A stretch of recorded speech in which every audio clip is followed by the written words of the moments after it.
Donald Trump is accusing the Democrats of cheating in California and stated the federal attorneys in the state are investigating what's currently going on. Now, if those that aren't following, the Republicans in the state did very well in the California primaries a couple days ago. But for some reason, they can't get us the results on the day of, saying, well, we got so many that just came in through the mail where it's going to take a very, very long time.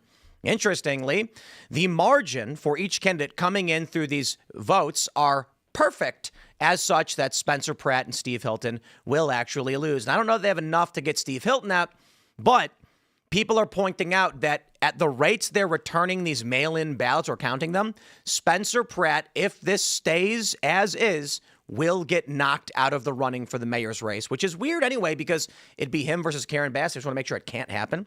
Now, still, it's all pretty good news how Republicans have been performing, especially with California, and Democrats are in deep trouble. Their favorability is in the gutter. Karl Rove says they don't have enough. There's not going to be a blue wave, or at least he's warning it probably won't be. And then the big scandal of the day, Graham Plattner saying he knows what a Totenkopf is, being accused of, let's just call it Me Too territory.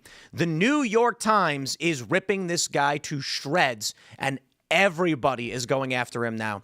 Yeah, Democrats are throwing him under the bus, and with this latest scandal showing he knew exactly what that Nazi tattoo was, and they got it on purpose, his whole campaign is unraveling. So we'll talk about that.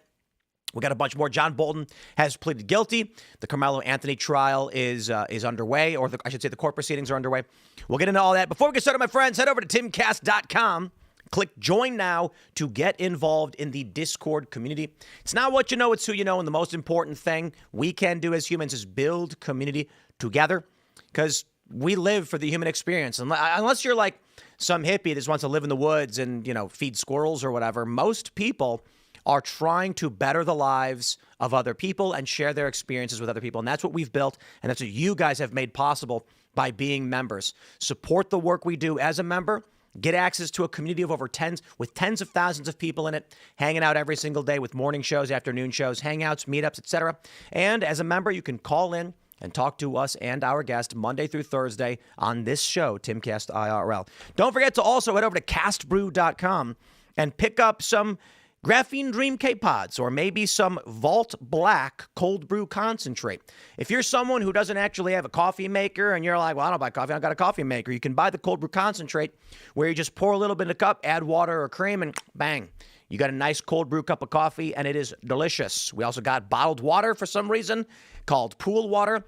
Think about how funny it would be to offer a drink of pool water to your friends or neighbors. They might think you're gross, but hey, we did it anyway. And of course, you can get Appalachian Nights, all the other really great flavors we got at castbrew.com. Don't forget to also smash that like button. Share the show with everyone you know. Joining us tonight to talk about this and everything else is J. Chase Davis. Hey, thanks so much for having me on. Author of Offensive Christianity. I actually got this copy for you. Right on. You Appreciate want it right it. now? Yeah, slide it on over. There you go. Appreciate it. Yeah. What's it about? Who are you? What do you do? I'm a pastor at the Well Church in Boulder, Colorado. Also podcast at Foolproof Theology. But I wrote this book for men. I'm a pastor. I want strong Christian men in our nation. And it's one of the biggest issues facing our nation right now is kind of a dearth of strong, ambitious, agenic men who know their place. And unfortunately, the church has not helped them. Many churches you go to are very feminized and want to get into therapy and really suppress the nature of men. And so it's kind of walking through that and giving men practical applications on how they can be strong. Right on. Well, great to have you. We got the boys hanging out. Tate's here. I'm here, and I'm happy to be here. We got the great Phil as well. Hello, everybody. I'm Phil. Nice to see you. Carter? What's up, everyone? I'm Carter, and let's get into it. We got the story from the New York Times. It is a major scandal. Several women who dated Graham Plattner recall unsettling behavior. What I love about the female-coded New York Times is the lead they choose. Now, I think for most people, the real story here is that he's an admitted Nazi, knows he's a Nazi, is proud of being a Nazi, was a Nazi for 18 years, and they're like, yeah, but he was unsettling towards women. Because that's the most important thing to women, I guess. So when you actually take a look at the secondary reporting on this, we've got this from Town Hall. Graham Plattner bombshell details. He knew the tattoo was a Nazi symbol and called it, quote, my Totenkopf. His unit picked the SS death set on purpose. They were killers. Joked about it being a Nazi tattoo while dating. 3 exes called him toxic, demeaning, heavily drinking, and cheating. The New York Times story delayed by his own lawyers. Ex blocked her from leaving rooms, uncontrollable fits of anger. One woman said collateral damage to the world that is his, called exes to vouch for him before story dropped, obsessed with rape and bruised women. So, now I honestly don't care. He's a bad guy. There's a lot of bad guys. What I'm principally concerned about is what does this mean for Democrats moving into the midterms? If Graham Plattner sinks the Democrats in Maine, it will be impossible for Democrats to win the Senate. I want to stress that. Democrats will have to win every swing state and flip at least one Republican state. Already sounding impossible. But you take Maine out of the equation because the front runner for the Democrats is a Nazi woman beater, and you're going to have, admittedly, a weak Republican, but a Republican in the Senate, which means Democrats will not be able to secure control. Now you factor in the Supreme Court recently ruled that Alabama is clear to redistrict, and the current swing in the House is Republican districts 211 to 205 Democrat. Republicans need to win much less in these swing districts in order to keep control of the House. For the life of me, I don't understand why anyone would think Democrats have the probability to win in these midterms. This scandal, it's silly, it's laughable. Plattner's a Nazi guy. We get it, but the big picture, Democrats are cooked. They're supposed to win a historical trend, defeating the party in power to be the opposition, and it's looking like that won't happen. But I'm curious what y'all guys think. Yeah, well, it's hilarious because the Democrats, like their line in the sand for all these guys is if they're just like creepy around women. I mean, I know Graham Plattner was like actual rape threats, but like before the rape accusations even came into play, they were just like, he has problematic behavior on women. That's enough for him to go. And men. It was, yeah. And it was the same thing with Swalwell. Like Swalwell literally was like quite literally in bed with a Chinese spy. And they were like, that's what you can't, where you're not allowed to, have a little like a yellow fever once in a while. Who among us? Exactly. But then as soon as it was like, yeah, he's kind of creepy and problematic around women, they're like, you're done. So it's like, as a right winger, I'm hesitant to like dogpile in these situations, but at the same time, it is kind of like a taste your own medicine, which I'm perfectly happy with. I mean, I don't know if I'd say a taste your own medicine. The Democrats have been so focused on women's issues, the way they treated Kavanaugh about, when it came to completely fabricated stories. I mean, people were, one of the Democrats was talking to Kavanaugh. I saw a post on X about this that reminded me. He was asking about like farting, like, or something like that. Like the kind of minutia they were getting into when it came to Kavanaugh. And now to just brush this aside, it's unsurprising. It only adds credibility to the idea that Democrats are only interested in power. There is no desire for any kind of virtue or anything. So when they do point their fingers at whether it be any Republican or specifically Donald Trump, it is totally reasonable. In fact, it is the preferred course of action to just disregard anything they say and don't worry about it. They're going to make a mountain out of a molehill. They're going to do everything they can to slime you. Just ignore them and continue doing what you're going to do. And that goes for the same thing for policy as well. They've been totally taken over by feminism. I mean, their whole framework for all of this is just projection and feminism, and men is bad, and this is what they've been doing, and this is why they're going to continue to lose young men who are swinging to the right and conservative and going back to church, and they're going to continue to attract women, particularly single women, into their party. But they have no categories for like what you said. It's just total hypocrisy on their part, right? They will celebrate, strong women, and they'll overlook a lot of blatant corruption in their own party, and yet when stuff like this happens, they have no concept of what to do, and it's because they become feminized completely. The term hypocrisy, I don't know that that's particularly useful in this context, because it's not about it's not about the fact that they actually have any kind of moral compass or anything.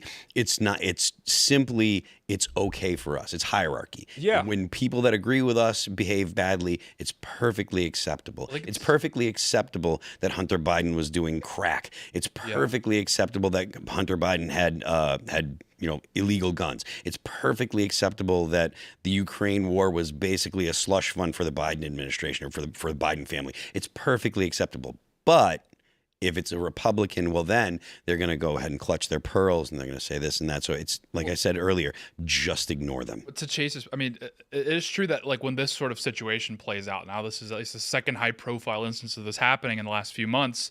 It kind of short circuits them because I think to your point, that is kind of like one of the core planks of the Democrat Party, in which they understand that like a lot of our power now comes from women.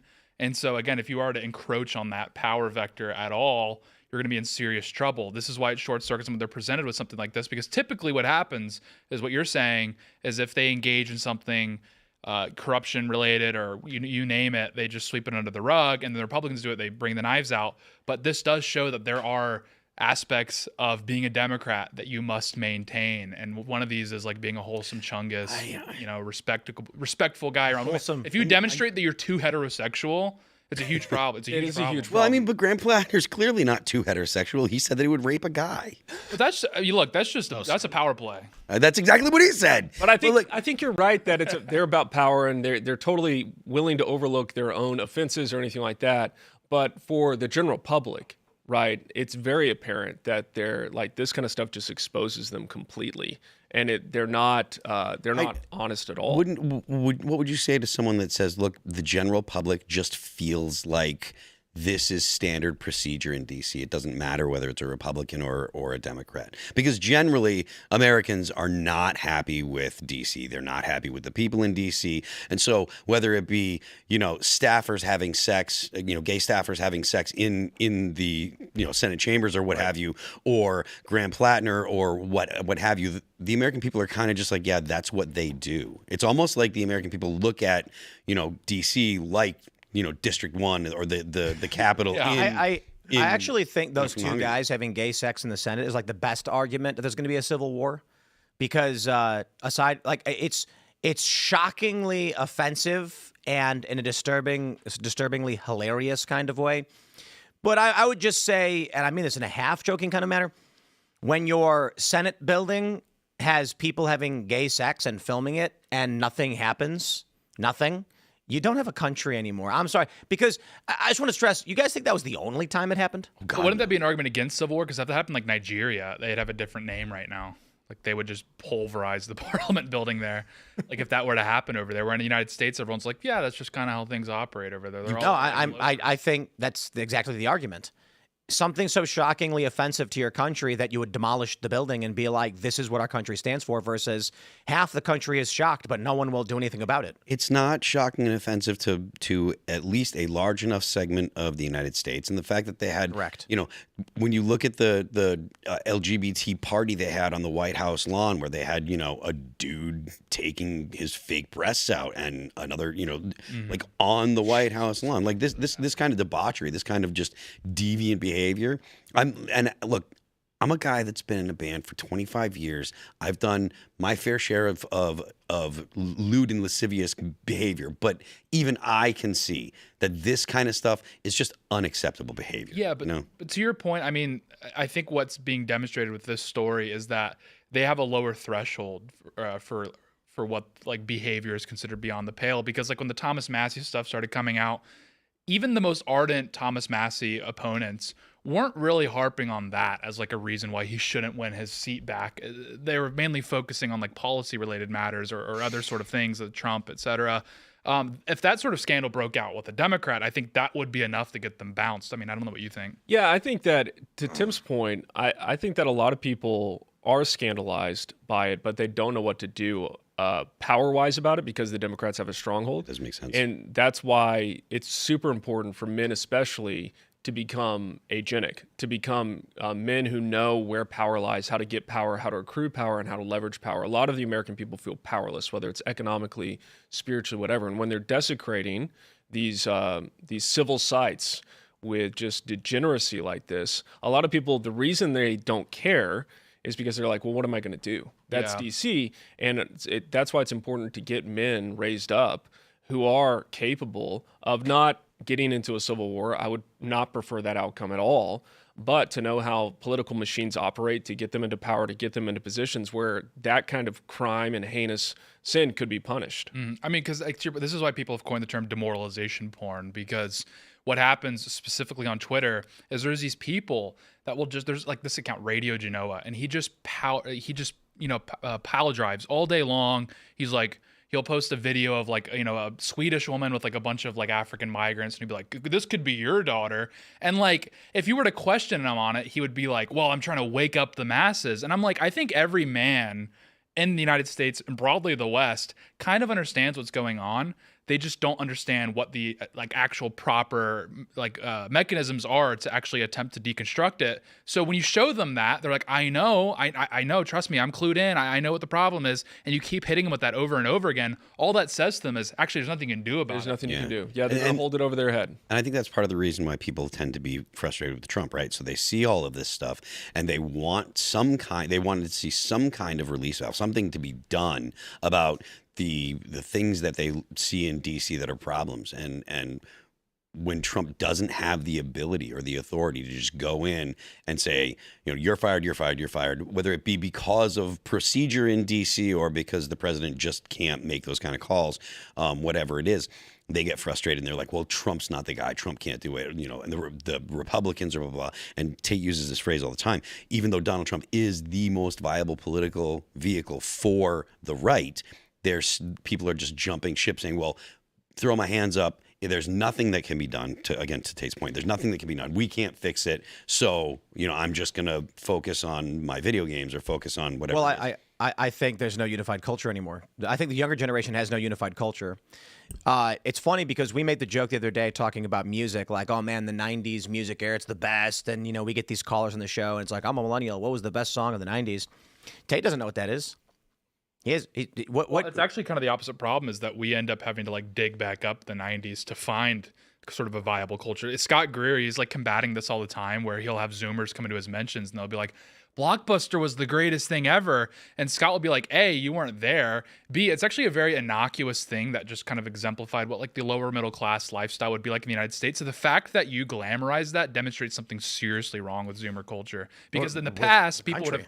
Because, think about people that grew up in the 90s. They glamorized Arnold Schwarzenegger. They glamorized like Hollywood stars, top athletes, musicians, where like Zoomers will just go back to the 90s and they're like, what was a normal middle class life like? Yeah, that's what I'm glamorizing now. And I think that indicates to your point, one, the culture is completely disunified. There's nothing new that we can grasp onto and say that's ours. But then B, it also shows how bad things have gotten that they just view like a normal middle class American life in a stable suburb as like a dream. Yeah, they're desperate for meaning. And as our country has become flooded with illegal immigrants and our culture has become degraded spiritually, where people have no connection to eternal things, the things of God, they're desperate for meaning. So they're going to latch on to something like Blockbuster or, Halo or something that... Think about malls. You see these videos of malls that used to be full of nice people who were walking around with their families. I remember doing that when I was a kid. Mm-hmm. But this younger generation has no concept of that. And it's because it's not only a material crisis, it's a spiritual crisis for these young men that are looking for meaning and can't find it anywhere, not being given meaning in public schools or anywhere else. Yeah, to your point about malls, there's actually like videos on YouTube where it's just like POV, you're in a mall in 1990. Literally, it's the creepiest thing now is seeing Gen Alpha glamorized 2016, and like that would have been the Zoomer prime would have been 2016. And so I've always had this like thing as a Zoomer where I'm trying to retcon millennials' lives, and I'm trying to retcon and say, the 90s look like the best time ever, where it's like actually the 90s had a lot of the same problems. But now you're seeing Gen Alphas that are like, wow, imagine being a teenager in the pre-COVID era. Like, how amazing would that have been? And I sat there and I lived through it, and I was like, I mean, it was all right, but, it's kind of sad to see that they think that's the greatest thing ever. When I lived through it, I'm like, it was fine, but it wasn't like the top of human civilization. The reason why I think this is a problem that can't... what I would say is this is a problem that can't be solved, and it's something that we need to pay attention to, but I don't know we can do anything about. In that, millennials are fighting for something. Gen Xers are fighting for something. Boomers are fighting for something. Gen Z is fighting for what they think maybe millennials had. Yeah. Gen Alpha is fighting kind of, but my point ultimately is boomers, Gen Xers, and millennials have a small overlap in a shared experience of the 80s and 90s. For millennials, as little kids, barely remembering it, but kids into the 90s, society shifted dramatically in the 2000s and started to fracture and break apart, substantially more so in the 2010s. And now into the 2020s, it's who knows what, especially with COVID. When you look at Gen Alpha and Gen Z, there's no world that they want to preserve or they want to have, right? When you mention like Gen Z, there's actually been a bunch of studies and articles about this. Gen Z is nostalgic for an era they did not live in. So I suppose you could say that there are some that are fighting for something similar to what everybody is fighting for. But the way I see it is, when you take a look at voting patterns, you take a look at media interest, when you take a look at political interest, it is the younger you get, the more fractured and spread out it is, which is one of the things I've warned about in terms of the potentiality for civil war, in that liberal boomers and Republican boomers overlap almost entirely in their political worldview. Similarly for Gen X and millennials, but they slowly start to come apart. Gen Z is where you start to see that there are two distinct moral worldviews isolated from each other, and Gen Alpha to a more extreme degree. And then within those pockets, you have your own versions of left and right. So what happens then when, someone who's 20 years old today thinks a woman is whatever a person claims it to be, and that babies aren't alive until 3 months after they're born, and they try implementing and passing laws in this way? What happens when you get these young people who grow up on Antifa violence and they say this is the path towards victory and they want communism? You have such shockingly disparate worldviews, you will get violence because of it. Well, they've broken the nation. I mean, that when Obergefell passed and they disintegrated marriage as marriage between a man and a woman, this is what you have, because marriage is the foundation of any nation. This is how ethnicities form. This is how nations form, is from marriage. And when they passed Obergefell, they broke it wide open. Well, first of all, they didn't pass it. Right. The Supreme Court just decided. They decided they'd to make destroy it happen. marriage. Yeah. Literally after California objected out of all states. Yeah. But I would actually argue that the cultural problems happened before that. Well, sure. Like you can't have Obergefell unless you have a society willing to say yes to that. Right. I think Obergefell is when the government institutionalized those cultural. For sure. And it was all happening through, like you're right, it was happening through media before that. It was soft selling all these relationships, all this lifestyle before that, to where when it did happen, nothing happened. If there was a civil war that would have happened, it would have been. But I wouldn't point to just one thing like that, though I'd say it's a component, because really it's just the idea of not having kids. And that created a generation of people with no ties to the future and nothing but selfishness. So you have a combination of factors. The financial crisis played a big role. For someone like me, I actually grew up, though we were a moderately liberal family, we were Catholic initially, and family was very important, and we understood this, and I always valued it. But the financial situation put me in an inability. I was sleeping on floors when I was in my early 20s. There was no circumstance in which I could have a kid at all. In the inverse, the people who actually had the means, they just told all these young women to go get abortions, not have kids. Kids are bad. Kids are destroying the planet. Then, when there's not enough people to enter the workforce to sustain our either Social Security or just general economy, they say, open the borders and flood the country. Now you get tens of millions of people who don't share your values, and you create a country where the Trump base is the last vestige of the American tradition, and everyone else is saying, get your bag before the system crumbles. That's what it feels like where we're at. It does feel like people are doing everything they can to, enrich themselves before things fall apart. And not to turn this into, or not to drag it off into an economy talk, but like when you see the way that the government's spending money, and you see the way that Social Security and Medicare and Medicaid are being treated, and you hear things like, I heard on what's his name, Caleb Hammer's financial audit maybe a week ago, he had a transgender person on that had breast implants paid for by the state through Social Security, through Medicare. That is insane. And so it makes perfect sense that people would be like, it's over, man. I'm just going to get as much as I can because this is going to blow up. They're only going to keep importing, illegals. Donald Trump can't get as many out as we need to get out, even though the Republican Party, Donald Trump and his administration have made, significant progress when it comes to illegal immigration. There's basically no illegal immigration. No one's coming over the border at all. They are deporting people, not in the numbers that I would like, but they are deporting people. There are people that are self-deporting. They're making it harder for people to stay here. They're looking at ways to make sure they can't get bank accounts and all kinds of different methods to get illegals to leave, so that way we don't have the massive ICE raids that we had that caused such a hubbub earlier this year and last year. Even though all those things are happening, they're like, oh, well, there's still people that are coming into the country. There's still all these economic problems. We're still giving away all this money, and we've got all these people that are committing fraud that we don't seem to be able to actually clean up.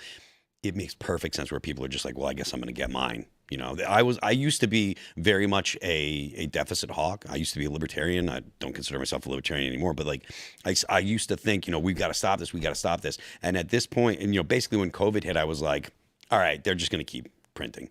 They printed so much money, both Biden and Trump printed so much money, and I was like, there's no stopping it. There's being on board the whole fiscal hawk thing and trying to get the people to understand that all these problems are going to, they're going to blow up the dollar and inflation's going to go through the roof or what have you.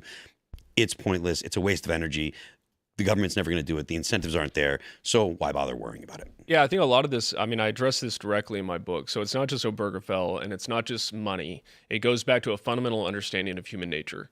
And what I like to say is that modern solutions require pre-modern modern problems require pre-modern solutions. And what we need to do is get back to a basic understanding of what men were made for. Because a lot of these young men are looking for meaning. They don't know what they were made for. People are confused on men and women today, and men need to be told directly that they were made for glory. They were made to find glory in Jesus Christ. This is what our founders knew. And if we're going to have our country again, it's going to look like that. It's going to look like men coming back to Christ, returning to him, and it's not going to be a weak Christianity. You see so many young men veering into ideologies that are un-American or whatever it may be, and instead of coming back to Christ, they get into that stuff. And I'm trying to say in my book, look, this goes back to the Enlightenment. This has been baked into the cake this whole time, and the fruit of no fault divorce, Obergefell, all this kind of stuff was baked into kind of a separation of body and soul, that God made us body and soul as integrated beings destined for glory, eternal glory in him that can only be found in Christ. But men have a drive about them. Well, so this country was Christian dominated for a long time, patriarchal. Why did Christian men give it up? Christian men gave it up.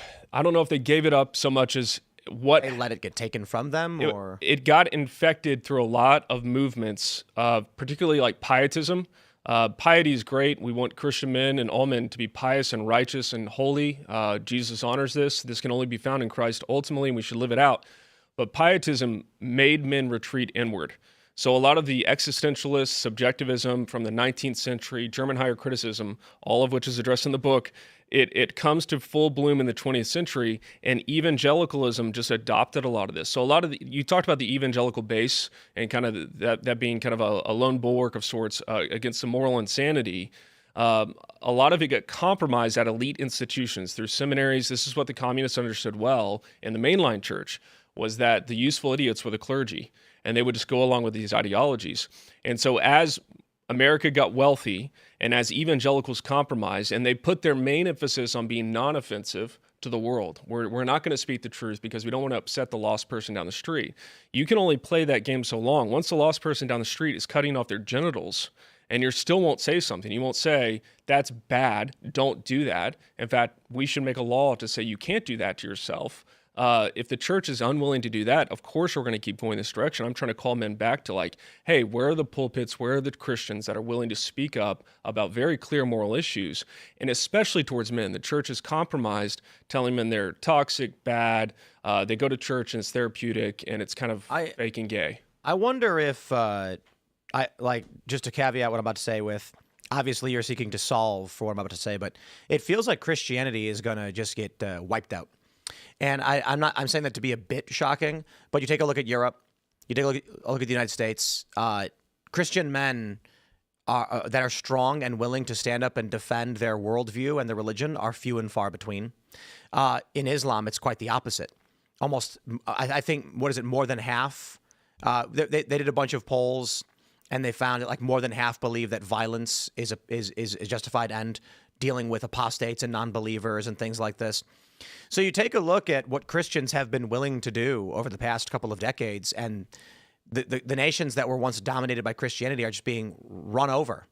And you take a look at Islamic nations, and they're doing the running over. Yeah, and this is why Elon Musk tweeted that Christianity has become toothless. It seems like there's no agency, no power, no willingness to defend their way of life, which is what all of our forefathers understood. It's what gave them the spiritual backing to fight the Revolutionary War and justify their existence and really move westward. So no, Christianity won't go away. It may go into a season of decline for a while, but that's never the way it's worked. I mean, we saw this with the fall of Rome, the Roman Empire. This is what Augustine wrote The City of God about, because a lot of people were actually, back then, it's a similar thing that happens today in some circles. A lot of people were accusing the Christians of being the reason the Roman Empire fell, which of course is not true. There were many other reasons, but Augustine was making an apologetic back then for why Christianity was actually surpassed the Roman Empire in terms of eternal destiny and gave people a vision of a heavenly city. And so Christianity has gone through this before. It's not going away, but I'm trying to speak practically to right now. If we can get Christian men to understand their purpose in life and stop entertaining sermons and music. I mean, I grew up in the Christian church, and a lot of it was just feminine. It was feminine stuff. And if they can understand what they were made for, why they have a competitive drive, why they want to dominate, why they want to win, why they want to beat competition, all this stuff, Christianity and Christ does not come in and say, be a woman, don't do any of that stuff. Our forefathers understood this. That is why they were able to fight. That is why they were able to defend their way of life. And so I think we can have our country back if everybody would read this book. But that's kind of my pitch. Let's jump to this next story from Newsweek. Trump accuses Democrats of cheating in California over slow vote counts. Well, Trump's got 2 posts on Truth Social, and he says there's big cheating by the Democrats in California, he wrote, and they say without providing evidence. He did when he mentioned it's taking weeks to count the vote. Votes are all tied up, may not be in for weeks, under investigation by the U.S. Attorney's Office in L.A. It is unclear whether the president has ordered the investigation he mentioned. What he said he did. I guess the argument is maybe they were already doing it. Newsweek contacted the White House for more information. Quote, they are trying to steal the governor of California primary and the mayor of L.A. primary away from 2 great Republican candidates, Trump said. Here we go with the very late and massive numbers of mail-in ballots. Now, I got this tweet I want to show you. Useless Tree just pointed out. If the remaining 38% of votes cast for the LA mayor are all allocated the same proportion as the last batch that came in, Nithya Raman will come to within 100 votes of Spencer Pratt. This is so precise that it appears those doing the counting know the rate at which they need to proportion the votes to eliminate Pratt. And I would say, yes. Why should anybody believe an election is legitimate when they have weeks behind the curtains to count votes you can't see? You see, you do the ballot all in one day, it's hard to cheat. People are sitting around outside, you got to count them, you only got a few hours. But when you have weeks to do it, might be easy to find some ballots.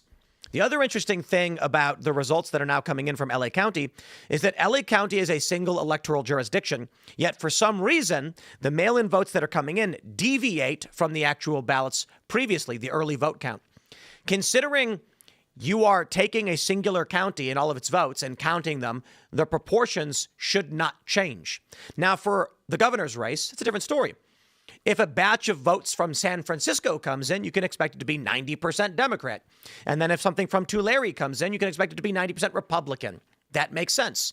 So you might say a new batch came in from a liberal jurisdiction and they heavily favored Democrats. But what about LA County? How does that make sense? A new batch came in from the same county, but this time Spencer Pratt's losing. And it took us a week to find these ballots and count them. So I would argue that there is cheating, but what they do is ballot harvesting. I would say first and foremost, collecting a ballot from a nursing home is not a legitimate election. Sending out activists to collect ballots is not advocating that individuals support a candidate for leadership. It's a procedural win. I would call that cheating. It's not the spirit. But as for the law, I'd also make the argument that many of these returned ballots probably are coming from houses where the individuals no longer live. So this was what was accused back in 2020 pertaining to universal mail-in voting and ballot harvesting. Activists show up to a house. They're getting paid $5-10 to ballot harvest. You know, you get $5 per ballot you return. They knock on the door. Did you send in your mail-in vote? No, I didn't. Well, why don't you fill it out? I'll take it back for you. They go, well, I also got these 3 others. Don't worry. We'll take those too. I would be willing to bet the probability that Democrat activists are forging loose universal ballots that get sent to random addresses from people who are no longer registered there. I'd be willing to bet that's actually happening. How do you investigate that, though? How do you prove it? It's very difficult. Yeah, I mean, it's very tiring to continuously see the same type of phenomenon, right? There's an election day, then the powers that be in whatever the jurisdiction is say, okay, we're not going to be able to finish counting the ballots today. It's going to take a couple weeks, and then there is a front runner or someone that's in a position that is an opposing party to the Democrats, and slowly you see the lead get picked away. And the only thing that you ever hear is, well, you know, you have to have these mail-in ballots. You have to have the ballot harvesting. You have to get every vote. When there's no way to verify that these votes are real, that they aren't just people, you know, sitting in some back room writing them up or what have you. And again, I don't know the method by which they're doing this, but it's a consistent pattern over and over and over, whether it be the election, whether it be a presidential election, or whether it be state and local. You don't see that in Florida. They're done the same day because the 2000 election was such a sham and such a mess. They were like, this is never going to happen again.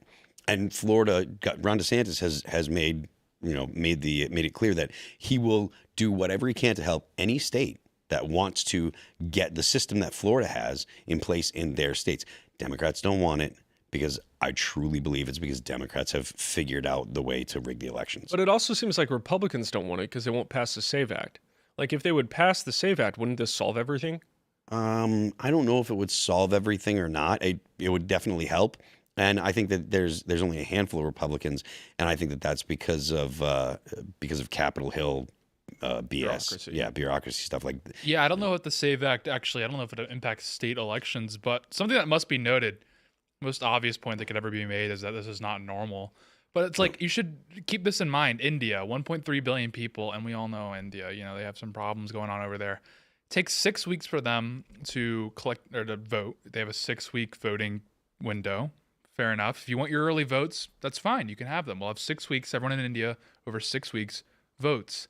And then on one day, they count every single ballot. And by the time India is going to sleep, a country of 1.3 billion people, they know what the results of the election were. In India. yeah. So in one day, they're able to, and that's on election day. So, you know, they have a 6-week voting period, but most people turn up on election day. 1.3 billion people, they have pretty high turnout. And by the end of the night, they all know what the results are. And to your point about the SAVE Act, I mean, whether or not it would fix everything, the idea that you shouldn't have an ID to vote, or you don't need an ID to vote, the United States is unique in that. Every other country, you have to show your ID. Yeah. I mean, every other country. There are people that are pretty far left that I've talked to on the internet that are like, yeah, that are not Americans. And they're like, yeah, that seems silly. We have to show ID. Yeah, I saw some people joking that they were going to drive to LA and vote for Pratt out of state because I know. apparently it's legal there.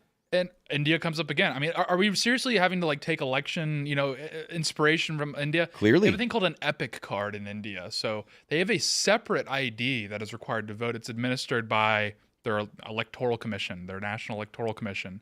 So you take an EPIC card to the ballot with you. And that's India. And I mean, again, it's like if they're able to pull this off and they use electronic voting, so it's all done in one day, what could possibly be the explanation for the United States? Even in Europe, I mean, Europe, far to the, a lot of these countries in mainland Europe, far to the left of the United States, they have like, you know, they have ID. They're able to get the results by the time they go to bed. Like, this is not rocket science here.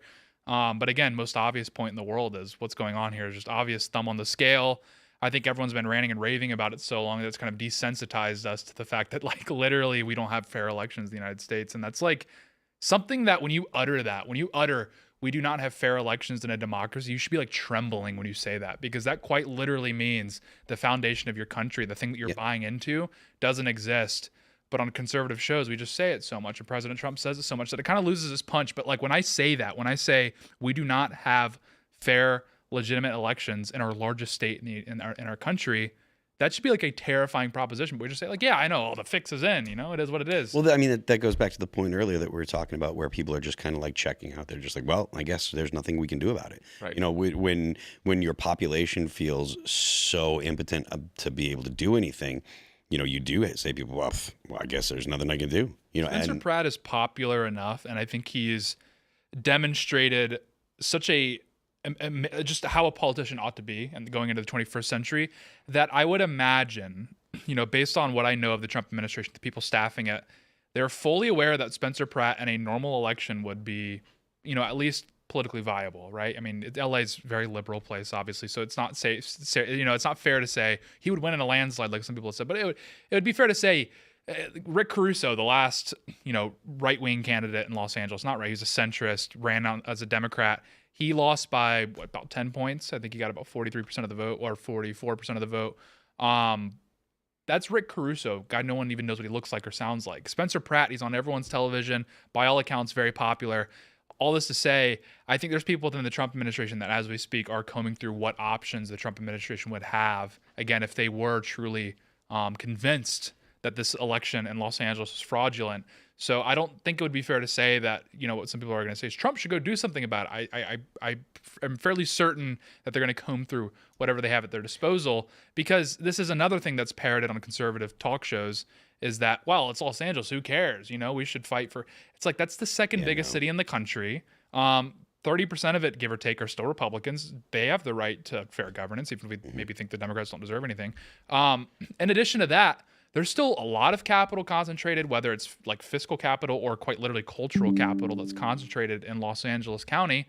No, the United States won't be great if California's not great. I know that's like a really freezing cold take to hear and this is coming from me. I'm from Tennessee. You think do you think I'm a big fan of California? Not really, but I do understand that we need New York City firing on all cylinders. We need Los Angeles firing on all cylinders, because when our country was great, those two cities were quite nice places, and they certainly punched above their weight. It doesn't feel like the Trump administration is doing everything they can be doing as it pertains to election rigging and ballot harvesting. Certainly the redistricting is good. Trump has applied pressure, but it would seem that, at least on the surface, I feel like to a regular person, the efforts from the Trump administration to deal with electoral issues is for Trump to say things. Well, I think, I understand why people would say that, but to be fair to Trump, this would require an act of Congress. He's endorsed the SAVE Act. He said, like, multiple times, he'll primary people that are opposed to the SAVE Act. He came through on that promise with, John Cornyn seemed to be one of the guys jamming up the SAVE Act. Yep. He weighed in, endorsed Ken Paxton, brilliant by Ken Paxton, by the way.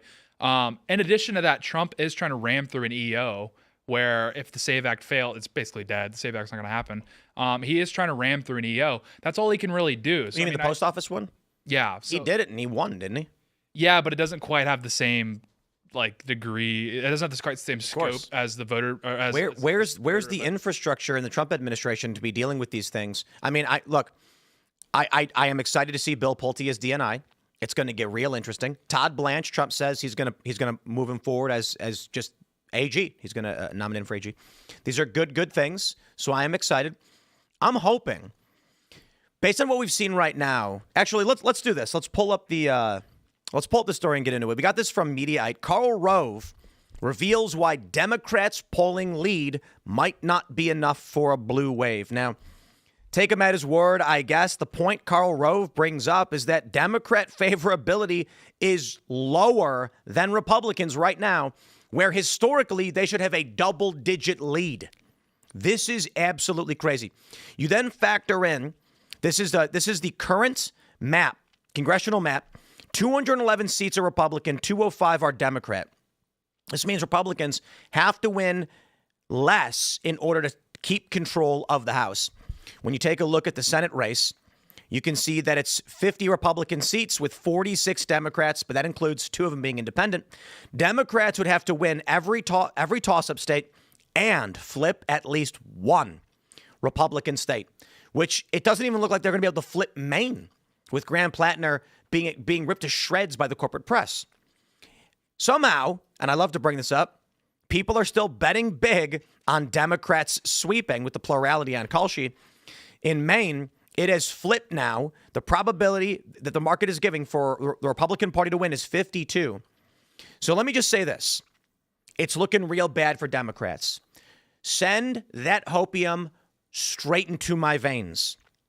What I am hoping is that with the procedural moves made by the Trump administration, with his election integrity army, meaning Trump expects to have some kind of watchdog going on, or at least the pressure of making it more difficult for Democrats to pull shenanigans. But with the redistricting efforts, Republicans may at least hold Congress a little bit. And if they do, I hope Trump unleashes the dogs of war after the midterms. I am hoping that what we see after the midterms is a bit more gruff, aggressive, and brutal than what we have been seeing now. And I want to caveat, people really need to understand that when Trump said drain the swamp, and then he shut down USAID, that was a large portion of the swamp. Don't get me wrong, he's friends with swampy monsters. Lindsey Graham's got a seat right next to that throne, which is nasty. But USAID being shut down was one of the most aggressive and brutal things a president could have done to curtail the deep state and drain the swamp. So amazing work. I'm just hoping that all of these dirty games we see played by the Democrats, like in California, it's going to take us a month to figure out who won in a city. You want to make the argument about the state, and I'll roll my eyes. You make the argument about LA County. It's like, bro, you're not talking about a statewide race. You're talking about a city. Come on. I'm hoping Trump just unleashes the dogs of war after he says, okay, we're going to go send federal watchdogs. There's going to be direct federal management on how you're handling your elections. Sue me. I hope he goes nuclear. I mean, I would love to see it as well. I mean, I don't know. I'm still Are we confident? Yeah, I mean, I'm still of the opinion that if the economy is in the toilet, the Republicans are going to lose. If the economy is not in the toilet, the Republicans can win. I think if the economy takes a significant downturn before Election Day, they have no chance, no matter what the polls say now. It would be great to see the Republicans hold on to the House and Senate and have Donald Trump not have to worry about, the administration not have to worry about just endless inquiries and impeachment, papers filed and stuff. I don't know that I have high hopes yet. We'll see as it gets closer to Election Day. Yeah, because the gas prices are totally freaking people out. I mean, it's a real problem. Yeah. And unless we can figure out a way, and I don't know what mechanisms of power can be used, but the economy has to turn around at least when people are going to the pump, because it's not building a lot of confidence in voters' minds for the current president. Regular is $4.24. Well, it's $4.60. It's crazy how expensive. Mid-grades $4.75, premiums $5.12. Diesel. Here's the real trick, people. The real secret is you got to watch diesel. I understand that when you go to the pump, you're like, oh man, gas at $4 is brutal, and it is brutal. But when diesel is really, really high, that means everything is going to go up, and it's going to get real bad. Mm-hmm. We had this debate in the uncensored portion of the show. You guys should check it out with Myron Gaines last night. His argument was the war in Iran is for Israel, and all of the actions taken by the Trump administration that seem to line up are unrelated or just coincidental. I'm not trying to put words in his mouth, but the general idea I made was, or I posited is, they take out all the drug traffickers and criminal element in the Caribbean, these narco terrorists and boats.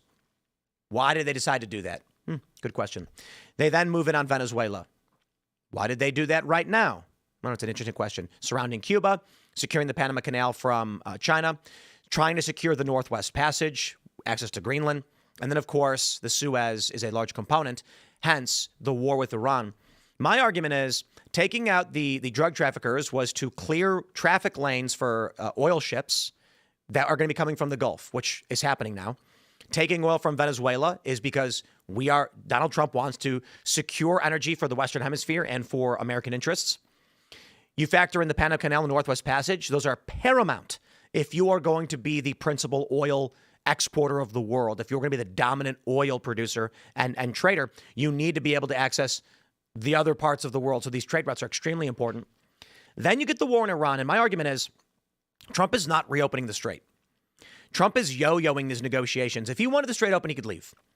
Myron's argument was he can't because he needs a political win. My argument is that does not account for all of the actions taken previously, such as sending an armada there, securing oil. It seems like Trump is taking all of these actions for the purpose of shutting down Eastern oil production, cutting off China, and centering the world's energy in the West, in the United States, through the Gulf. That being said, Myron said he did not believe that was a good thing for America, nor was it America first. I would simply agree and say it would appear that if this is the case, Donald Trump's strategy is we're going to give the world a fever. We are going to make our enemies suffer more than we suffer, but everybody suffers all the way down. So the American people are going through tremendous hardship with these gas prices. The economy is not in good shape. YouGov poll showed that around half of people polled believe the economy is on the verge of collapse. A third believe the economy is going to collapse and there will be a civil war. Hey, thanks, YouGov. You know, I'm always interested in that polling data. The housing market's in trouble as sellers are giving up and pulling their houses off the market to just sit on them, which is creating a weird phenomenon. And arguably, gas prices are a principal component in why everything is getting crazy. If this is true, Donald Trump, the Republicans are going to be in trouble. This is their war. These are their policies. Now, I'm wondering if maybe the strategy is maybe in September, maybe in October, Trump's October surprise is the strait finally reopens because Trump just leaves. Gas prices come down and instantly everybody feels a pressure release, which creates the mirage of improvement. Entering a midterm, feeling like everything just got really good thanks to Trump, forgetting that several months ago, it is the war in Iran for which Trump is president that caused it all. That could be a strategy. It's kind of like you ever go into the covers and you get real, real hot, and then you come out of the covers and you feel cold, even though it's still hot. You know what I mean? That's what I'm saying. That's what it seems like Trump is doing. Yeah, and Trump doesn't have great options right now as far as getting the gas price down with the global energy pinch, because one thing he could do is repeal the gas tax. That would drop it by about 30 cents per gallon. That's fair. But a lot of people have proposed, and this is like more of a populist proposal, is, well, we should just tariff oil exports. And we did that for a long time. We did that, I think it's starting in the 60s or 70s. And I think it was like 2015 is when Congress finally lifted it. The problem with that, why did Congress lift the oil export in 2015? Well, because that's actually impedes our domestic oil production, from expanding. So like if you're in the oil business, if you're ExxonMobil, the more access to the global market you have, the more incentive you actually have to expand your oil production. And the less or the more restricted the market is, like the harder time you have exporting oil, the harder it gets to run your refineries, the harder it gets to run your drilling and all of your related oil operations. So what would end up happening, and this is why I think people should be cautious, saying, well, why doesn't Trump just if we're truly exporting so much oil, why don't we just tariff it and bring that back home? Because that'll give you temporary relief. Like, yes, the gas prices will drop pretty hard, actually, for, I don't know, maybe a year, maybe 2, maybe 3 years. But once the oil companies start losing money because they can't export to the global market, you talked about diesel. Most of the diesel that gets produced in the United States gets exported overseas because everything runs on diesel, especially in Europe. Even they don't even have unleaded gas there. They use diesel. These oil companies will start hemorrhaging money. They'll start closing down their production. They'll start closing down refineries. Right now, a lot of the refineries in the U.S. are actually designed for global export, and it will actually drive fuel up even more. So everyone's proposing this. Everyone's saying, well, why doesn't Trump just do this? And it's like, he can't, because it'll actually make things much worse if you're just kicking the can down the road. Well, yeah, but he may need to kick the can a few years down the road in order to save the midterms, in order to continue implementing his policies. Yeah, well, I mean, there's two. It's a twofold problem. Is like, one, it would require an act of Congress, most likely. It could get jammed up in the courts. Yeah, that could limp you across, past the midterms. But then, if there's a successor to Trump, if he's wanting a Republican to win, and we're nearing the end of the Trump term, and then gas starts going crazy, sure, and now these oil companies are lining up to give money to the Democrats, right, then we're screwed, because that's what's going to end up happening. People think the oil industry is naturally conservative because the guys that work in there are naturally conservative. That is true. Like, whenever you meet a guy in the oil business, he's typically a conservative. But ExxonMobil, they don't care about transgender bathrooms or whatever. They're concerned about their bottom line. And if they say Trump just screwed us over and he ran the oil industry into the ground, you better believe they're going to be lining up to put money in the Democrat Party's pockets. Yeah. I don't know that anybody's giving the Democrats any money. They're in debt, and it's just the funding's not going to the party anymore. Well, I'm just saying this would be a good way to give them some relief if you destroy the oil industry. I just kind of feel like the state of the Democratic Party is the donors don't see. Look, if you're $3 million in debt, why give you $1? Well, the problem that Democrats are having right now, primarily why they can't fundraise, is because they still are successful at smaller dollar donations. You still have your random libtards across the country that'll throw a few bucks the Democrats' way, but they've lost all their major donors. And the primary reason, what they've all cited, is because the Democrats are pursuing redistribution policies. Insofar as what you're seeing in California, the billionaire taxes, et cetera, et cetera. Yeah. These taxes, you may, as a populist, say, well, that sounds great. Let's like punish these rich people. Again, that's who creates jobs. That's who creates capital. Like, I hate to go all PragerU on everyone, but like let's get back to basics here. Everyone go back to your Ben Shapiro 101. What happens if you start driving big business into the ground? It actually does impact you. It actually will screw you over at some point. I know that's like, boring take, especially from a Zoomer, but it's like true. And what will happen is you'll start losing elections because, again, if the Republicans started just driving business into the ground, they're going to line up and bail the Democrats out. Because to Tim's point, the Democrats are on the ropes right now. They have no money. They're in $3-4 million in the hole. $3 million in the hole. Yeah. And so, again, why give them an olive branch right now? They're on the ropes. They're suffering. They're completely dependent on their activist base. And if Trump keeps racking up victories, again, if he can put a bow on Iran and get out of there, get a golden parachute, these activists are going to be demoralized. Look, in the first year, the activist base of the Democrats, they were completely demotivated. So if you can return to that, the activist base is shut down. There's no money flowing into the party. It's over for them. Do they? I wonder about this. When Trump won in 24, it was kind of a wild night. I remember we're live streaming. We were in Nashville, and we all thought it was going to be a long time. I remember when we were talking with the Daily Wire guys, we were negotiating like, hey, maybe we'll come down and do a special where we'll do election coverage there, we'll get set up our own studio at the Daily Wire place in studios, and then we'll do a crossover, and it'd be really fun. They're like, that'd be a great idea. And then I said, I guess the problem is it's not going to be an election night. It could take weeks. And then they were like, maybe we need to plan for that. I said, what if we stayed for the week and then prepared for maybe having to stay into another week? And they're like, that's a good point. And then Trump won handily that night within a few hours, and we're all sitting there like, wow. Immediately following this, every major Democrat pundit said it is the fault of the Democratic Party for not investing in media. Yep. We need the Joe Rogan of the left. Has Trump not learned that message? Like, they need to be, one of the most important things you can do is invest in culture and community. Trump should be, I don't know if he can do this through, like, maybe not a governmental thing, but I'm saying the conservatives need to be dumping as much money as possible into pro-America cultural media spaces. Now, don't get me wrong, the Ellisons certainly are doing that, but I don't know that the moves they've made have been so overtly pro-American culture. Don't get me wrong, the firing of Scott Pelley, I was tap dancing and laughing my ass off. I hate these people. And it's tough for me. I never like to say I hate people, but man, when Barry Wise started firing these people, I'm just sitting back, be like, someone get me a coconut. I'm gonna kick back and put my feet up and watch. This is my entertainment. This is better than WWE. So that's incredible.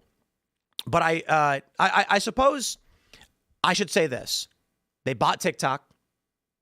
They're buying Paramount. They're potentially going to get Time Warner. Maybe they really do recognize it. I'm just hoping that they're doing something bigger than it seems they're doing, because the midterms are coming up, and it does not seem like they're making large moves in cultural spaces the way they could or should be. Well, I think the reality is the Ellisons, Elon Musk, who would be probably classified as 90s Democrats, are having more impact on the culture right now than like 90% of conservative media, whose sole purpose is to influence culture. There's something to be said about that. I don't want to name names, but if you look around the conservative space, these guys are more interested in funding their pet projects than they are in like actually investing in like something people would want to watch. And I think that kind of You mean like the Daily Wire? Yeah, there's some dragon something that lost a ton of money and was really embarrassing and was a total waste of money, and it was the pet project of That's one sad. guy. Fair enough, you tried. I mean, you can like give it someone for trying, but it's like everyone's trying. I will disagree. The idea behind it is, if we own Game of Thrones, we dictate culture. And Pendragon was supposed to be a Christian-coded Game of Thrones to try and recenter the culture through entertainment, and it didn't work. Well, because the problem is, and this is what Elon Musk learned that a lot of these guys haven't learned, is that sometimes you just have to retake the core institution, because sometimes it works. Sometimes you can build a parallel institution. I think podcasting is a great example. I would say Timcast IRL and other night shows that are in the new media have dethroned late night television. That is true. But that's an exception to the norm. Generally, you need to retake the core institution insofar as, what if we make a base Game of Thrones? But you're saying we're just defining ourselves in what we're against, which is Game of Thrones. Elon Musk learned this lesson. How many Twitter alternatives were created? We can name them, and we need two hands to name them all. Just retake Twitter. Boom, problem solved. We're good. Yeah, it's Well, I mean, to be fair, then libs just left Twitter and went to ours. Blue Sky and Threads, and now you've got 2 psycho platforms full of psychotic people. But what's happened? But what's happened to the culture for the last 9 months? And I can use my normie oracles to fact check this.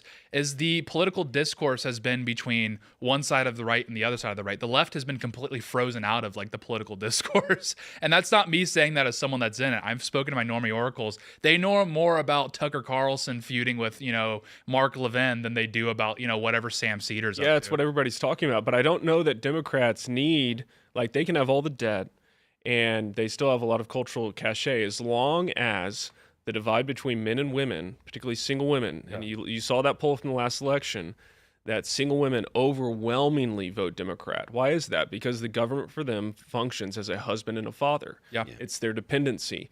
And as long as the Democrats keep pushing this empathetic, feminized framework, this moral virtue signaling, and these young women are lapping it up and knowing that the government's going to take care of them, that's their base at this point. Yeah, we can get super esoteric here. I mean, like a good indication of, I think a big problem, what you're seeing is like who's controlling the culture is like hypergamy playing out in real time.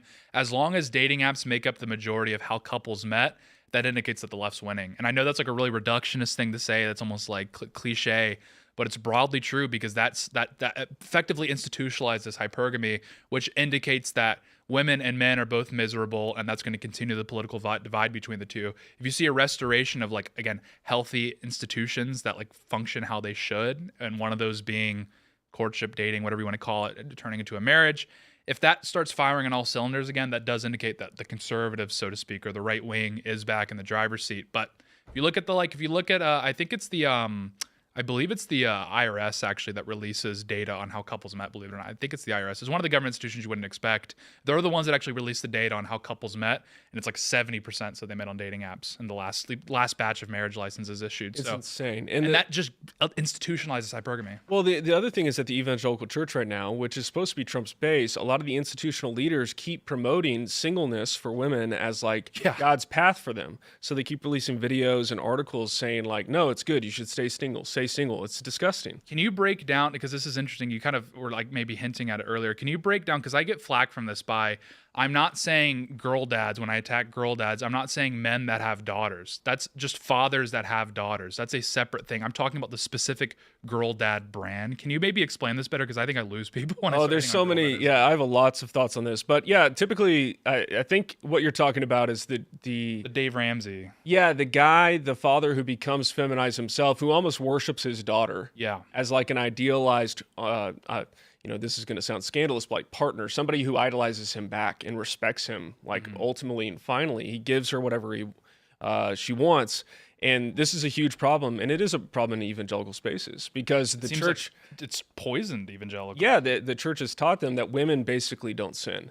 Women don't have problems. And here's my heart as a pastor is like, women are suffering tremendously right now. I would argue more than men. I mean, the depression rates indicate the that. depression and anxiety among women is horrible. I mean, I almost should have written a book for women because like they're really suffering and they need ultimately Christ. They need help. Yeah. And the evangelical church, instead of helping them, is just reinforcing the same pattern of life by suggesting singleness and becoming a boss babe, whatever. Instead of like saying, hey, this church is a great place to meet a husband and get married. And we're going to raise up strong men who are attractive to you naturally, even though you're going to tell people that, that I'm not attracted to that. That's what they want.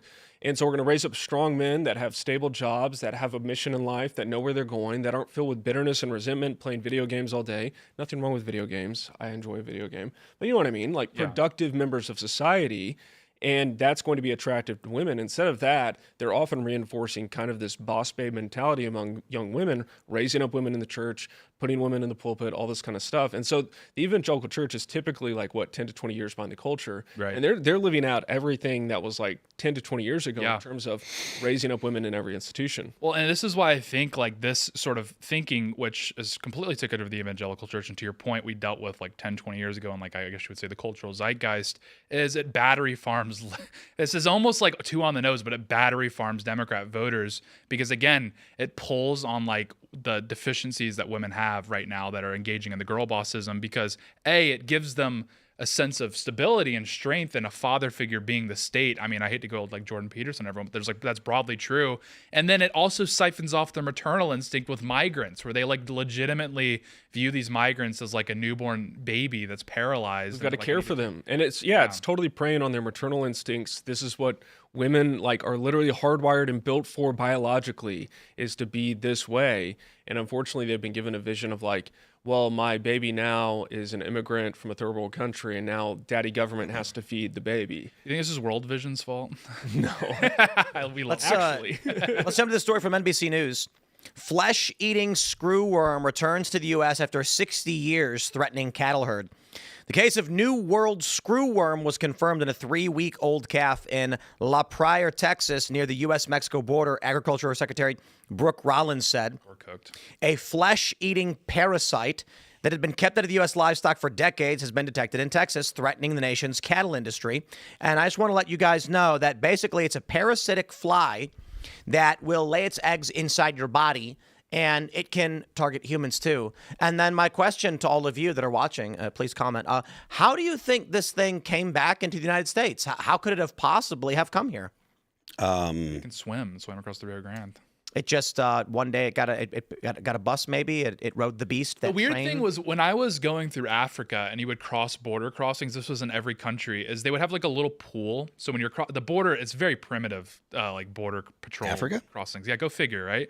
And they would have a little pool. So when you would get off the bus, you would walk through this little pool of like, it looked like water, and get to the other side. And I went through like 3 border crossings, and I found the assholes like, why do we walk through this little pool? And they say, oh, we put like bleach and stuff in there. It's like to disinfect your shoes so you don't track in like any parasites or anything across a border that has no fence or anything. And I'm like, okay, that's interesting. And as the guy is explaining to me that this is what we do to ensure that disease doesn't spread, literally a farmer shepherding a bunch of goats just like walks right through the border crossing.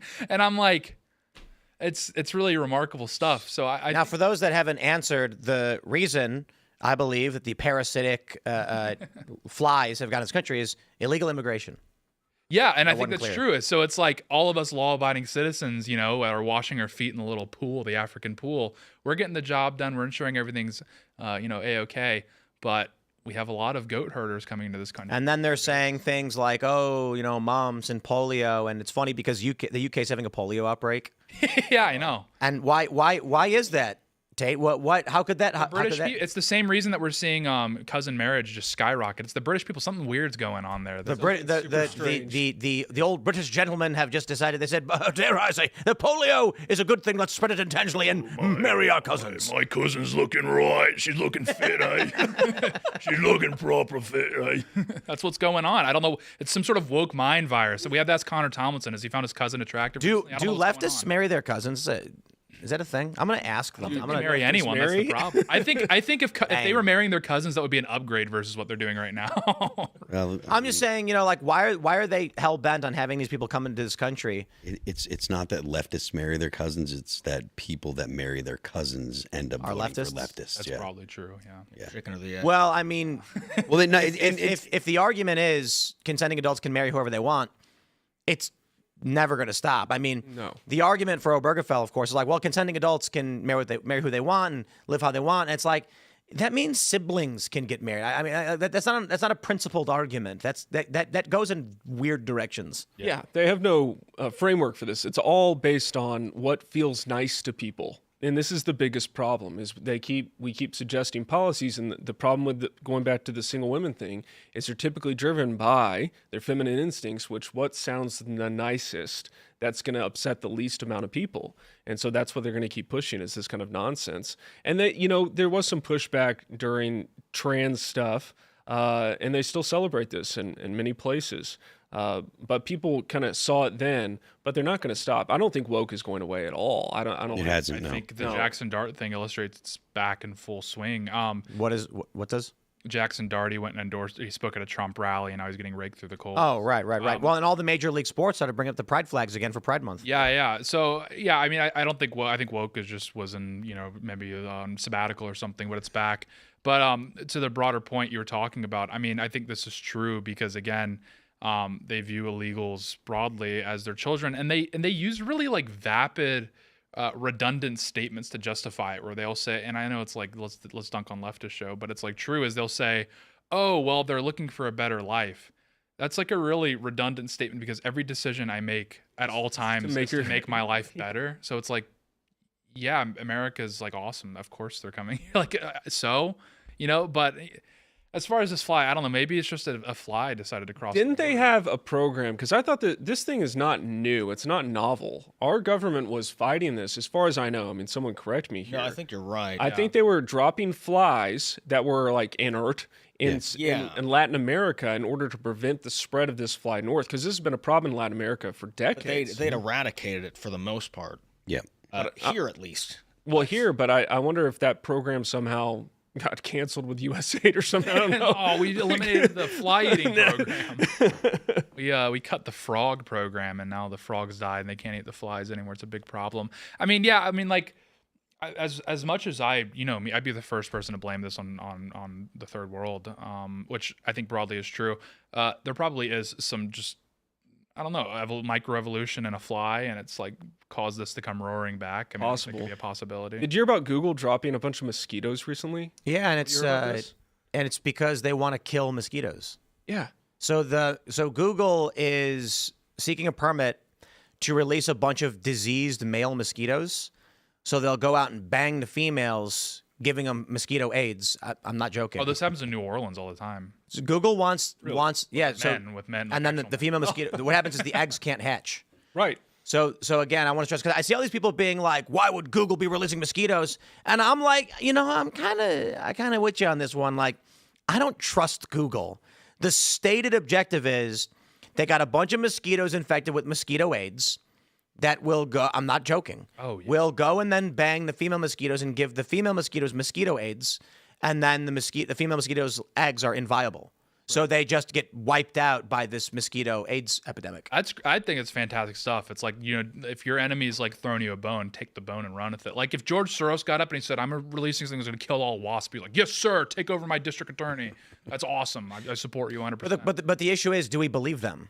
I hate mosquitoes and wasps so much, I'm willing to go with the devil. Like, what if the mosquitoes weren't carrying mosquito AIDS, but like regular AIDS? You know what I mean? They just give you AIDS. That would be Yeah, they're terrible. just lying. That would be Africa. That's why I'm just kind of like, maybe you can find other ways to get rid of the mosquitoes. But here's the problem. Let's say Google was like, "We're going to spray pesticide to kill these mosquitoes." People would be like, "These chemicals are bad for us." And yeah. RFK Jr. would be like, "You got to be out of your mind." So what is, it's not easy, right? How do we get rid of these mosquitoes?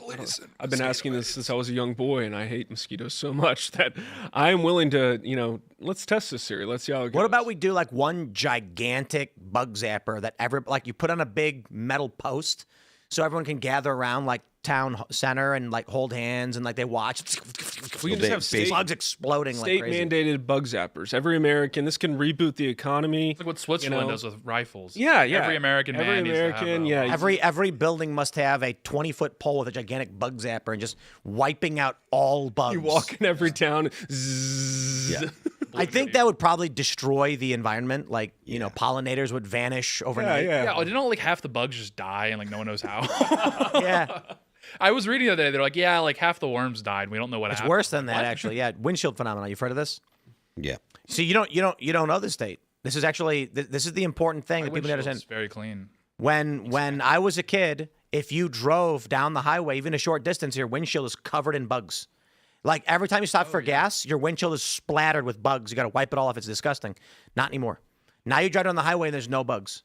Well, because I remember, maybe there's a little culpability on the bugs here, because I remember in high school I moved to San Antonio, and like the year we moved there was this like butterfly migration wave or something, and all the butterflies, this is on them. They were flying way too low, so they were just getting we were stacking bodies every time you commute. But I remember that had a psychological toll on me, because I was learning to drive, and I'm driving for the first time, and these beautiful butterflies were just like kamikazing into my car. And I remember everywhere I go, I'd have like tears in my eyes, because I'm like, I think I've just killed 50,000 butterflies. This is a traumatic event for you. I know. So I'm like, we should be, the bugs got to be on the hook a little bit here. Like maybe we could do some retraining with them or something. Like, guys, fly a little higher. Maybe they learned. Maybe they adapted. They were just tired of getting murdered by you. They're going underground. They're sleeper agents. They're going under. Yeah, they're sleeper agents. I'm skeptical on the ability to train bugs. We should try. Well, Maybe tap Palantir or something. I don't know. I don't know that I want my tax dollars. Because they going have to those, pay they to have train those like bugs. moderate Muslims who come out and de-radicalize Muslims, like, hey, don't blow yourself up, like it's it's bad taste, it's bad optics and stuff. Can we do that with bugs? It's like, hey, you're a bee, you're gonna die if you sting that guy. He's probably not gonna mess with you. Like maybe think it through, just stick with the honey or something. I don't know, but like we should send some moderate bugs out to fix the radicalism I problem. mean, this is a great idea. It goes in line with the creation mandate. We should, have dominion over everything, including the bugs. Perfect. Like the worms, like guys, you don't need to go out on the sidewalk when it's scorching hot out. Like that's not gonna be good for you. They do that but that's true. You remember when you were a kid, you go out after it rained and all the worms are dead. That doesn't happen anymore. Oh, really? That still does. Oh, we still see the worms. Yeah. Oh, There's like It's just- there's some I splattered thought worms. you guys could at least like No. LARP along with No, me. it's No, just no, really no. wrong. the driveway's got some splattered worms on it. Oh, the roly polies are gone though. There used to be roly polies everywhere. It's a really Well, we got June bugs The everywhere. Fireflies are low. We got to strap some LEDs. in Lantern these bugs. guys. It's pretty wild. When I was little, like growing up in the 90s, you'd go outside on any summer night, and there's thousands of lightning bugs yeah. everywhere. I Now used to they're catch them gone. in a mason jar and poke a hole in it, and that'd be my nightlight. Yeah. I'd wake up and I just committed a genocide. They're all dead. They're all dead. Yeah, That's probably my fault. You got to put food in there for That's a them. hand up moment. I killed all the fireflies. and actually Did you watch A Bug's Life too when you were little? I did. You know what the worst thing Radicalized. about It's that very is? right-wing movie. Like, can I just say this to you, Tate? You understand why the lightning bugs light up, right? No, I have no idea. Does anybody know why lightning bugs light up? I thought it was for show. What message are they saying? I'm looking for sex. So when you capture like 100 of them, put them in a jar, It's like an orgy. you got a jar full of dudes being like, "I want sex," but there's no women anywhere. The horniest jar in created a town. San Francisco microclimate. It's like Bourbon Street in a jar. It's great. You're just getting wacky and wild. It's like prison. You just created a prison. And then they're all dead in the morning. Yeah, it's like prison. Just too much horny. There's a funny meme I saw. Someone said something about like what the left is actually advocating for is jail. So we should put him in jail because when you think about it, it's guaranteed housing. You've got you've got free food, Sodomy. free healthcare, and that was actually one of it. Same-sex relationships. So it's like Very exactly what they progressive want. prison, yeah. Universal basic income. Yeah. They mandated homosexuality. Yeah. Someone said this. just because they're going to like jail doesn't mean that we shouldn't put them in jail. We should just jail them. If anything, you feel a Off little to better about yourself. You're Yeah, hey, look, I'm throwing this guy a bone. yeah, exactly. We should make an island and call it Progressive Island, and we tell these progressives like, look, we set it up. It's free housing, free food, free healthcare. If you're into same-sex relationships, like that's always allowed. And here's a ticket. But once you go in, you can't leave. Like So- you walk in the front door, but it's a turnstile. It just only goes isolate one them. way. Yes. So we can't just come take out. Cuba and just make some minor tweaks, and then we're good. That's effectively what it is. It's like you just walk through this, turnstile, and then once you go, it doesn't go back the other direction. You're just in there forever. Yeah. And then when they're like, "What do I do?" Don't worry, food's paid for. Can I leave? No. Yeah, you're good. That's the dude. trade. Not allowed to leave. Everything you've ever wanted and more. I think Cuba, like, just throw the same-sex marriage in there. They're good. They'll go run hog wild down there. I don't It'd be know. kind of fun. Like, hey, kids, we're gonna go to liberal land for vacation. It's gonna get wild over You can there. never leave. Don't interact with the wildlife. It's like Jurassic Park. Let's talk about liberal land. We got this story from Syracuse.com. Have you guys heard the story of this cop? His name is Christopher Baldner. No. All right, I'll just give you the story. He's going to jail. Oh. He's going to jail. Former New York State trooper sent into prison for crash that killed 11-year-old girl. Give you the gist of the story. He pulls a guy over, approaches the vehicle, and the guy refuses to give him a driver's license. He instructs the guy to get out of the car. The guy refuses. He pepper sprays the guy. The guy flees in the car. Officer gets in his car and pursues, performs a pit maneuver, causing the car to crash, ejecting the 11-year-old girl from the car, not wearing a seatbelt. She dies. New York said the cop is guilty. They charged him with murder. And the jury was like, no, he didn't murder her. And they said, how about manslaughter? I said, yeah, manslaughter. So let me just stress this. The child in the vehicle was not wearing a seatbelt. I believe it's the story. I could be wrong. And the criminal was fleeing from police. And they said it's the cop's fault for pursuing a criminal fleeing, resulting in a death. What are they? That's liberal land. That's insane. They expect the cop to say, you are free to go, criminal. Have a nice day. So, in other words, let's build a giant fence around New York, and once you walk in, you can't walk out. You're in forever. Then we can have our liberal land where they just keep them away from us. We'll airdrop food periodically. But I mean, that's in Kingston. I mean, that's not New York City proper. That's probably fairly. I mean, I don't know the voting of Kingston. I know that area is fairly red. So I mean, Yep. like, this is kind of the problem is when we talk about like sectioning the country off and having like a national divorce. It's like, Well, even in these blue states, I mean, obviously it's where the people live, but the liberals are concentrated at the cities. You're going to sacrifice all these red state folks, these conservatives, on the altar of like our national divorce. Yeah, that's why we can't give up California, can't give up LA, can't give up New York City. I know it's tough, but we gotta work through it. I mean, New York City is a whole borough that votes red. You know, the West Coast analog, Orange County, votes red. So it's like there's still a lot of people there.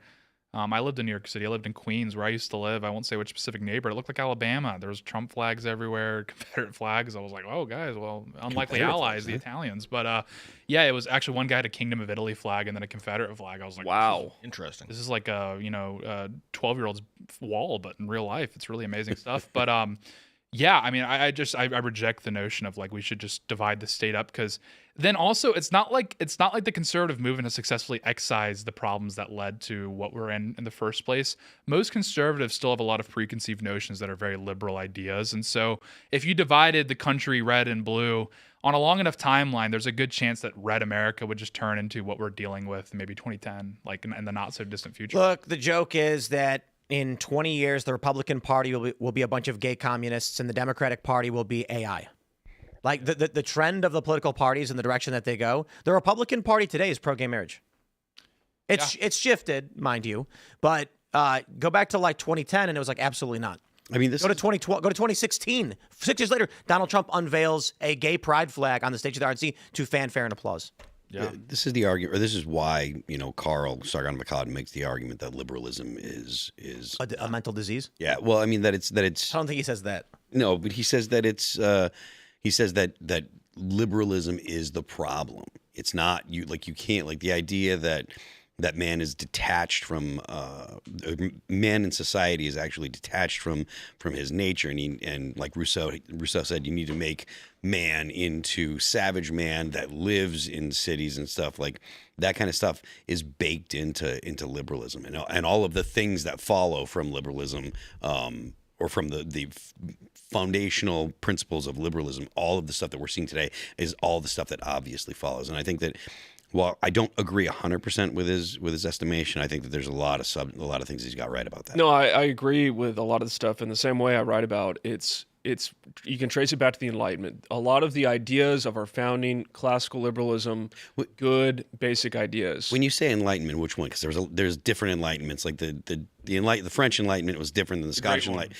The different than the Scottish Enlightenment. Yeah, I'm tying it back to the age of liberalism and the rise of liberalism, and all these institutions that we have today that we've inherited that are now kind of being sacrificed, gutted, and corrupted.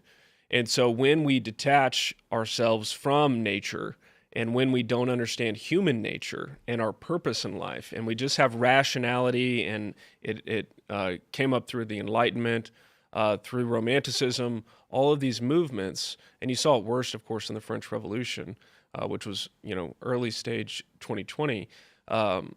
These ideas, that what they do is they separate body and soul for people, and so no longer, like, if you return to a state of nature, it's going to be very apparent that men are the more powerful and dominant creature. Yep. But we've anesthetized ourselves through modern civilization to where we don't have to live in reality. It's detached from reality completely. I don't think you turn that off. We've got insane weapons. We've killed off all the predators, and we eat whatever we want whenever we want. So it's fascinating. We live better than. I was saying this the other day. 99, the majority of people, poor people in the United States, live better than 99.99% of all humans who have ever lived. Well, yeah, you could argue Samuel Colt institutionalized the sort of modern world that we live in many ways. Cartridge? Because if the state has a monopoly on power, not to go like libertarian, but like if the state holds a monopoly on power, that does reduce the ability for men to organize and. But it's not just that. It's that. It used to be, if you go back a couple hundred years, women weren't involved in issues of conflict because there was a real threat to civilization if women got hurt or were unable to have kids or raise families. Babies need milk. They can't eat food. So the men were like, stay here. We'll take care of the crazy stuff. Then we built great walls around our cities, massacred all of the predators, eliminated most of the war and conflict. I suppose the argument is the women are desperately trying to bring it back by voting for these policies that release criminals onto their streets. But when you live in a society where you've eliminated all of the threats, then there's no more reason for women to be shielded. There's something to shield them from. The problem then emerges when these women start develop voting patterns. I'm not saying literally every woman. Ladies, calm down. We know how you like your micro level politics. It results in a tendency among female voters to vote for policies that release criminals.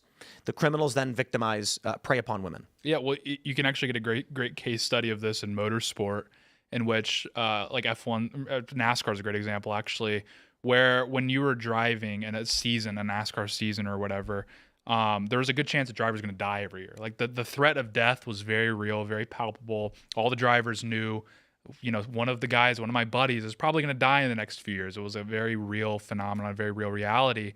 But as the cars got safer, this new generation of drivers, there's zero fear of death whatsoever. They know for sure, no matter how reckless I drive, I'm not going to die. I'm completely safe. And what's ended up happening to the sport is the drivers have never been more reckless. It's actually like ruined the sport in a lot of ways, because these drivers know that I don't need to respect space or like, proper kind of like traditional racing maneuvers. Because again, if I crash and I take out half the field, we're all going to be fine. But when there was that really real reality of death, it had a civilizing effect. It had a civilizing effect on the drivers insofar as they knew that one wrong turn could kill me and or kill this guy next to me. Once that was gone, there's no civilization anymore and on the track. I mean, I know it's like a very southern. Well, if you were to true. expand that illustration to how few people talk about eternal matters like hell, like you rarely hear the topic of hell and judgment brought up in church. Mm-hmm. And many people want to avoid this. They find it, offensive to people, but this is like basic Christianity, that there's eternal judgment. Whatever you think happens in that judgment, at least let's agree there's eternal judgment. When you remove that kind of real, of course, I'm a Christian, I believe that's actually true, it's going to result in widespread degeneracy everywhere, because people have no sense of consequence, not only from the civil magistrate, not only from the government, are they not going to punish them, but there's going to be no pulpit that's going to be teaching from God's word, like, hey, like sin has consequences, not just in this life, but in the life to come, which are much more severe than this life. Well, I mean, that's the specific mechanism as to why the Christian West was so successful, is because people knew even when I was out of sight, out of mind from the government, I still ought to behave myself, because there's still like a cosmic ledger that is accounting for all of this. And again, once that began to dissolve, people only feared accountability from the state. This is why, like at the outset of the United States, and even like broadly every Western country, the government was minimally involved in a lot of your affairs, your day-to-day affairs in your life, because they trusted their population could behave in a certain way. And yes, there's a whole conversation on high trust, low trust society, but that we can't downplay that effect that you're talking about. If God has an eye on me, if God is watching what I do, even in my own room, I'm still going to be held account for that. And that has a massive civilizing effect on people. Yeah. I mean, the idea of freedom, there is a corresponding idea of responsibility that comes along with it, and we have totally rejected the idea of responsibility, whether it be the concept of women looking to the state to be their husband and their father and stuff like that, or whether it be men that have decided that they want to check out of society and stuff. We're so focused on my freedom, my ability to do whatever I want, with no regard for the responsibility that comes along with it. Well, and what I go back to is that the freedom is great so long as it's in service of your duties and responsibilities. And people have, everything in our modern world teaches people that they have no bonds. No duties. They have no loyalty, no honor, no duty to anyone.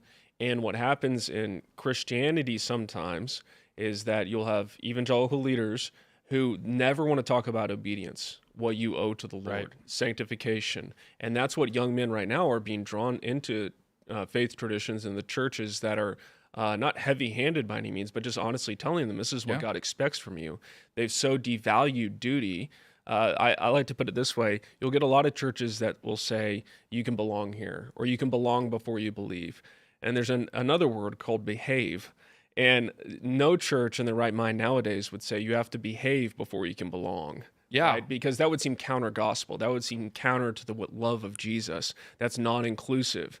And it's like, no, there's actually like responsibilities that come with this life. And it doesn't just play out eternally. It plays out practically in the material realm as well, when we have no sense that we have bonds that we didn't choose. We have a mother and a father, and I didn't choose them, right? Yeah. And that's good, actually. God designed the world that way, and I should submit to that reality rather than bucking against it and, buying this Disney narrative of like the parents are always dumb and the kids are always right.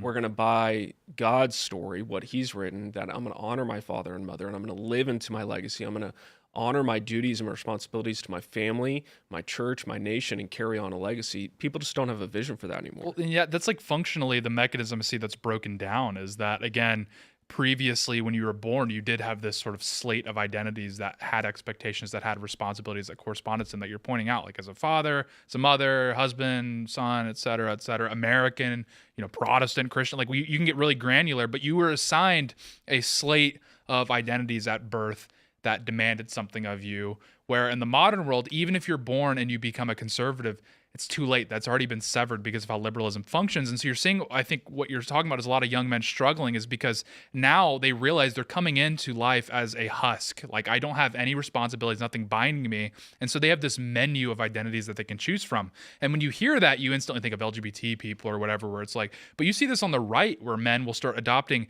very kind of strange sort of identities and traits. And it's because, to their defense, they didn't have any pre-assigned. So they are forced as a adult to sort of rebuild themselves in a sense. And so some people nail it, but a lot of guys just end up miserable because they're just, in a weird fit or something. We're going to jump back to the story we were covering in the first one, but a new element of it.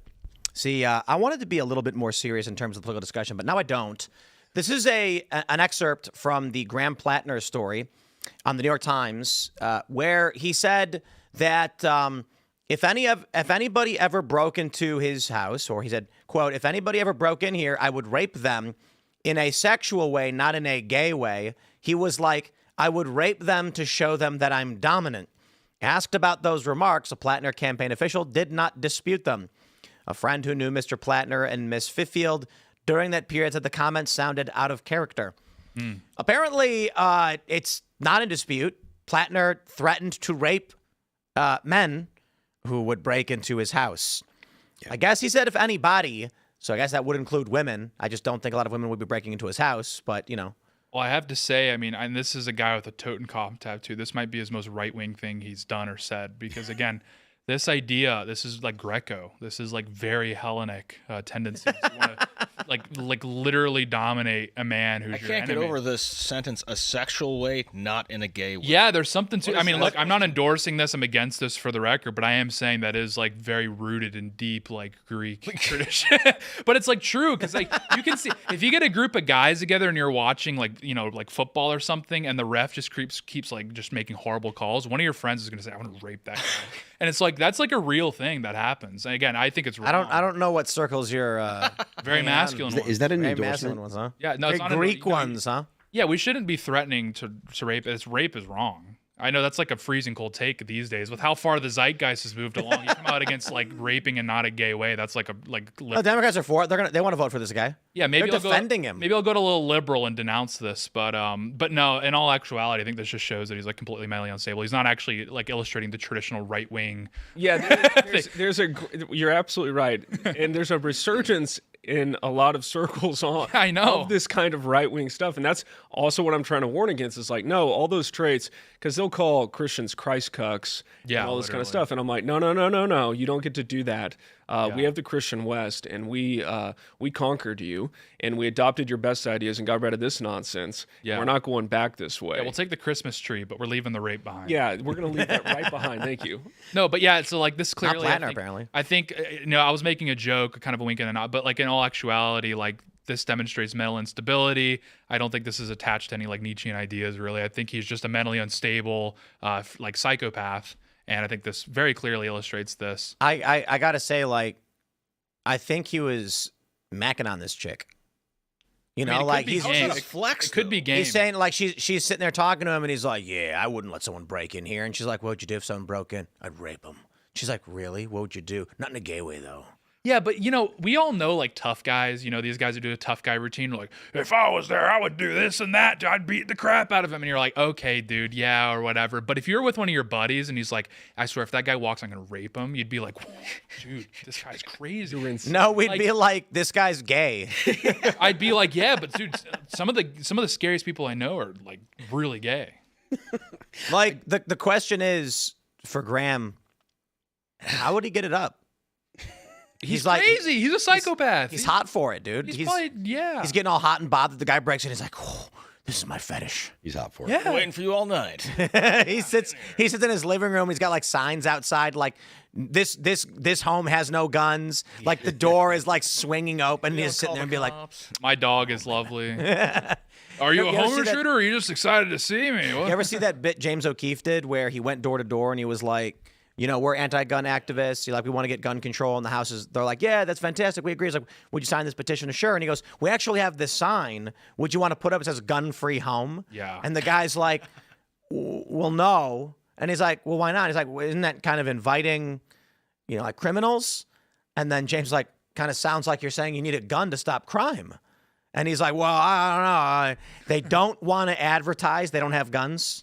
But they don't want anybody having guns. Amazing. So you imagine Graham Plattner's like the ADT sign, but it's like, I will rape you if you break in. Like that'd be you wouldn't break into that house. I'm sorry. Like if you put no, actually, ADT, if it was San Francisco, if you put guns on there or whatever, like people would probably still break in. But if it said you will get like danger rapist in here, you'd be like, I'm not. It depends on the neighborhood. I couldn't help but notice that Tim started talking about guns, and you brought it right back to rape. Well, I mean, that's the scariest thing I've heard in a long time. And I we get death threats all the time here at Timcast. We don't really get rape. That would be terrifying. I would have my head on a swivel. If Graham Plattner lived in San Francisco and publicly stated, "You break into my house, I will rape you," dictatorial, he'd have like 700 burglary attempts in like 12 hours. A bunch of twinks just like, where's that bear? No. They'd be like, oh no, you caught me. Back illustration. He like walks into his living room and there's just like a bunch of naked guys, and he's like, all right, who's first? I'm campaigning.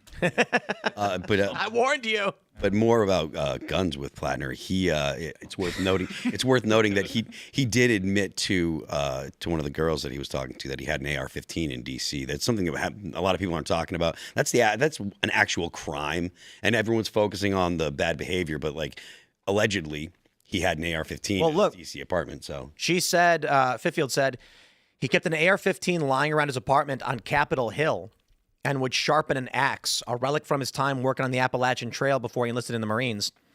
He had what she described as a warrior ethos and would fantasize about killing people he deemed a threat, she said.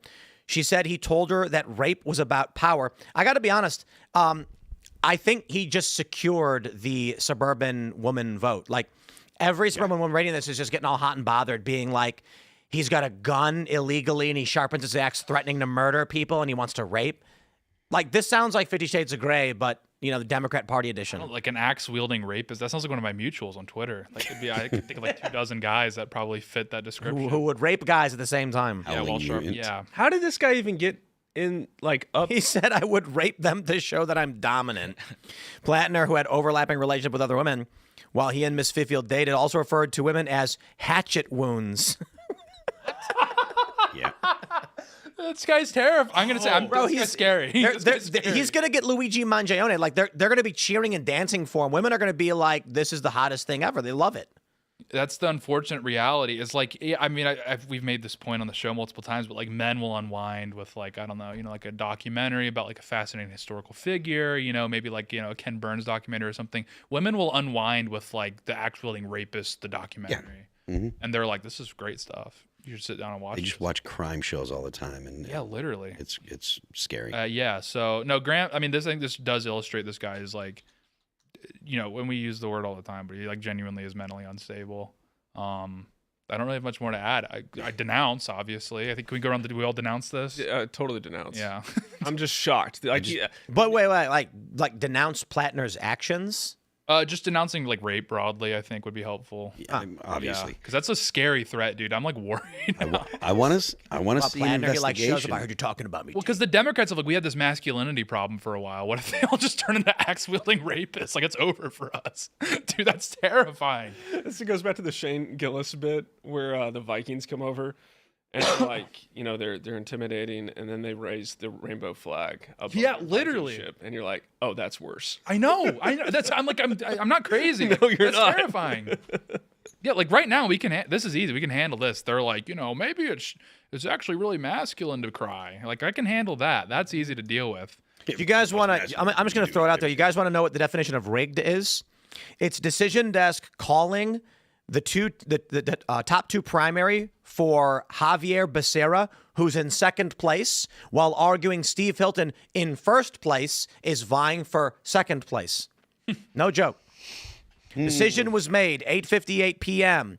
Javier Becerra as one of two winners, and they're arguing currently that Hilton, despite being the front runner, might lose to Steyer, who's 400,000 votes behind him.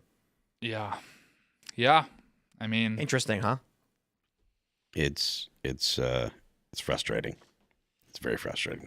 Not to beat a dead horse, but we should have seen this coming when, at first Hilton and Bianco were topping the jungle primary before Swalwell jumped out, and someone asked Gavin Newsom. He didn't jump out. Well, but before, and then someone asked Gavin Newsom, what are we going to do, if it ends up with two Republicans? Because the whole point of the jungle primary was to lock Republicans out of power forever. Yep. And it's ended up being that all the Democrats jump in the race and it ruins it. But they asked Gavin Newsom, what are you going to do if it ends up in a runoff between Hilton and Bianco? And he said, well, I have some, I have some tools in my toolbox to ensure we don't end up with two Republicans. So he was basically explaining out in the open, yeah, I'll rig it. Don't worry. Yeah. Which, we should, when you said we should have seen it coming, you can just by the fact that there is an election coming, that the Democrats are going to be rigging it. It's a standard operating procedure, and it is exhausting to continue to see this stuff and not be able to do anything about it. Yeah, look, Trump does have some tools at his disposal. So what he could do is states. So he can start. Well, what he has at his disposal is he can start campaigning for litigation. So if there's a state level litigation, right, someone sues the state of California or whatever, that gives the DOJ, if it's credible grounds, which it likely is, that gives the DOJ precedent to go in and investigate. So they can start investigating, they can issue subpoenas, et cetera, et cetera. What can then end up happening is, again, if a DOJ investigation does turn things up, they can't force a recount, but the Californians could potentially force a recount. That would be the situation that could play out. But that doesn't seem terribly likely. But to be fair, California has issued a recall election fairly recently. It went terribly, but at least that shows that I'm not going to, I don't think the California GOP is going to necessarily roll over on this if there really is a rig. I think the DOJ is sniffing around this. I'm not black-pilled on this at all. I think this is on the DOJ's radar. I can just say, I have on direct good authority that the DOJ, this is on their radar, so I'm not terribly worried here. But California is? Yeah. But even with Colorado, for example, Tina Peters, she goes to jail because she was trying to catch election fraud, and Trump pardoned her, and they still kept her in jail. Finally, Polis now has released Tina, or is planning to, but his whole party's pissed about it, right? Yeah. Because it was so apparent he was releasing somebody else, another corrupt politician, let her off. I believe it was a woman, and then Tina is just suffering in jail. This patriot who was trying to secure elections and make sure it was all good. So anywhere they get power, they're a threat, the true threat to democracy. Maybe they always have been. Colorado was the most egregious case in the country because it was a swing state with the McCain election. Even the Romney election was considered a swing state, and now it's one of the safest blue states in the country. It's insane. It's insane, and you could maybe chalk that up to interstate movement or even immigration, but clearly that was a bureaucratic entrenchment that happened there. It's a lot of bureaucratic entrenchment. It's a lot of they know how to get power, and they pursue power. They relentlessly want power. And so what happened with Colorado, I believe it was in 92, they passed an amendment to ban gay marriage back then. Mm-hmm. And the homosexuals just got so angry about that and so offended about that they made it their mission. You can go read about it. There's multiple books that have been published on the plan to take over Colorado and to turn it blue. So it's an immigration thing, and it wasn't just happenstance, and it's not just institutional. It was a set out plan. How are we going to turn it blue? We're going to take these tech guys who just so happen to be gay, and we're going to just flood the market with money, demoralize the base, because there's a lot of good people, just like in California, there's a lot of good people in Colorado and a lot of these states who just don't either have representation or the GOP there is pretty feckless. Yeah. And they don't want to either go along with Trump, don't want to upset people, and they have a bunch of compromisers in the ranks. And so they won't accrue power, won't pass legislation, and won't, they have no vision for punishing their enemies. Like they view that as like ungodly. And it's like, that's totally not true. Well, I mean, the fact that the California GOP, and I don't know, this isn't my domain, the statewide affairs of the GOP in California, but the fact that they weren't on the same page and ran 2 Republicans is a bit of a problem. Because again, Bianco right now, it seems like he's taking about 10 to 15% of the general ballot vote right now. Again, he has the right to run. To be fair, he's a native Californian. Steve Hilton moved here or whatever. But clearly, like, it was obvious that Steve Hilton was going to be the guy. He had the backing of Trump, the national GOP. He's a Fox News guy. Clearly, he's going to be the candidate. And that's like, I love Chad Bianco. I think he's great. But at a certain point, it should have been like, let's consolidate around one guy. This pipe dream of it being 2 Republicans and winning the jungle primary. Because what do the Democrats know how to do this? Because they get rid of Swalwell, right? They know exactly how to handle. Well, and they sandbag Katie Porter. Yeah. Yeah. So We're going to go to your comments, your Rumble rants, and Super Chats. So smash the like button, share the show with everyone you know, and then the uncensored portion of the show is coming up at 10 p.m. You don't want to miss it because it's going to get spicy. There's a big story. I'm not going to talk too much about it because it's racy and violent, but it will be very interesting. It's going to be at rumble.com/Timcast IRL. But in the meantime, we'll grab your chats. Silas 5G says, can we say something about Henry Novak and the situation in Britain? Yeah, I mean, it's insane. Apparently now they're saying that the Sikh guy who murdered Henry Novak was filming and taunting him as he was laying there dying. Oh, God. For several minutes. And the cops show up and they're like, oh, he's racist. Better lock him up. yeah, I don't think you are, mate. It's one of those things where I know I talked about earlier the demoralization porn, but I think this is a good example to show that things are actually maybe even a bit worse than people realize. And again, a lot of Americans are resting on their laurels and they're saying, well, that's Britain. They're crazy over there. Like they have all these corrupt police, et cetera. And it's like true, but the underlying tension that led to that murder is very much present in the United States. We do have a bit more of like buffer zone because our police are a lot more based. There's something weird about the British police. We don't have hate crime laws or like hate speech laws per se. But that same mechanism that led to Henry Novak's death is absolutely present in the United States. And we can list countless examples of why that's true. But that video specifically, I could only watch it once. It's one of, in this business, like you watch, unfortunately, I hate to say, but you watch like gruesome videos all the time. Like you develop a pretty good stomach for that kind of stuff. And if you have a Twitter account, you see it all the time. That video, I can't rewatch it. I mean, it is legitimately simultaneously so enraging that you almost want to like vomit. And unbelievably depressing, unbelievably tragic. And I was talking to Steve Adengetain. I had him on the show on Tuesday. He's a good friend of mine, but he's a fantastic guy, super smart, loves his country, works for GB News. And he did say, he's not a guy that is dramatic. He's a no drama guy. He doesn't say platitudes. Every word he says is careful, calculated. He means what he says. He said he believes that this will be a turning point in Britain, that legitimately the average British person is not going to see things the same way after this. That would be maybe news. I don't know that I believe that, but well, I think you do see it because I mean, the Uniparty is going to be crushed there. I mean, the reforms top in the polls and Restore Britain's, picking up quite a bit of steam. So I think that this is going to effectively guarantee that reform win the next election, barring some serious scandal. All right, we got Christian. UNC, he says, Tim, what do you think about PlayStation's State of Play? Did you see Cuck of War, Ugly Jean Grey, Deborah Wilson as Callisto, and her voice in Ace Combat 8? Do you think Xbox Showcase will be better or woke too? So I don't think you guys have seen any of this stuff, have you? I saw the they're doing God of War Lawfy. It's starring the main character will be Faye, played by Deborah Ann Wall, and they put the ugly filter on her. They put the ugly filter on her, and this is what they do. And the funny, and also for Ugly Jean Grey, for the Wolverine game that came out, Jean Grey is fugly. They gave her a weird asymmetrical face with like a twisted nose, and she's ugly. And it's crazy that feminists, instead of being like, hey, why do you keep making the female characters ugly?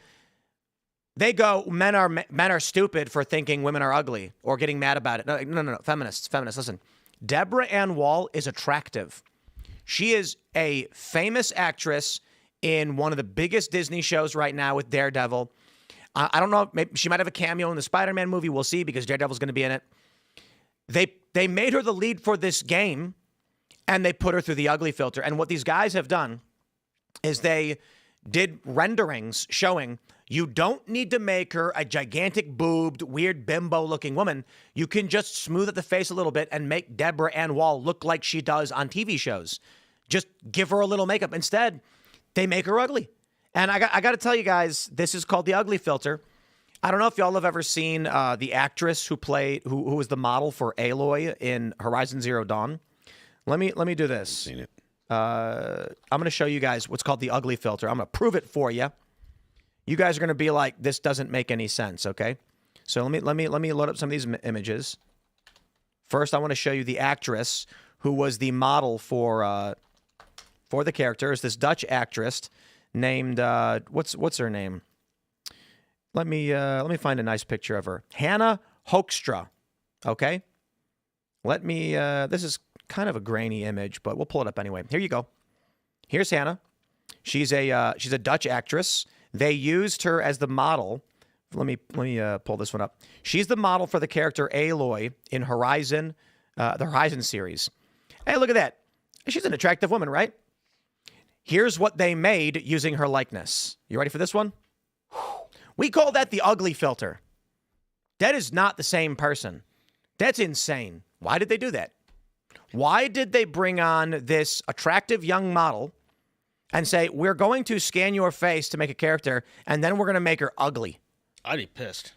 Like, but why? That's what they want to do everywhere. I mean, they were flaunting obese women on billboards telling us this is beautiful like 3 years ago. Of course, now everybody's got GLP-1s, and so now body positivity is out. But this is like what the left does. They hate humanity. They want to destroy humanity. They want to destroy our civilization. Well, they want no future for children. And so anything that's beautiful, anything that's good, anything that's true, they're going to corrupt and pervert and invert and flaunt it and show their power. And look, we can take anything from you and make it ugly. But beauty implicitly creates hierarchy. Yeah. And it's hierarchy that no one has control over. You're born beautiful or you're not born beautiful. The left absolutely hates that kind of stuff. And it discriminates. It does, by saying something's beautiful or something ugly, you're saying, look, I have a discerning sense of taste, and I prefer one and not the other. And that's illegal.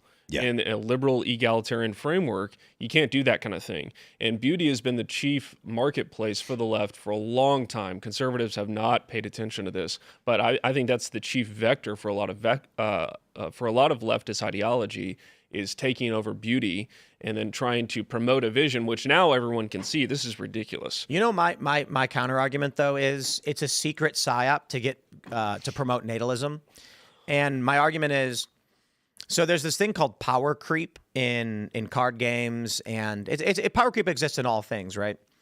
But one example I like to give is Magic the Gathering. So in the very earliest Magic the Gathering cards, I got a bunch behind me if you can see them. They had cards that were so psychotically powerful. They were like, okay, we did not understand the nature of card games. We got to get rid of these cards. They banned them all outright. Probably one of the most powerful cards in the game is called Black Lotus. It's like worth $5 million if you get one in like grade 10. So anyway, they reduced dramatically the power of the game, slowing it down. And then every time they release a new set to keep the game fresh, they have to introduce new game mechanics and new cards that invariably become more powerful. They're faster, they're stronger.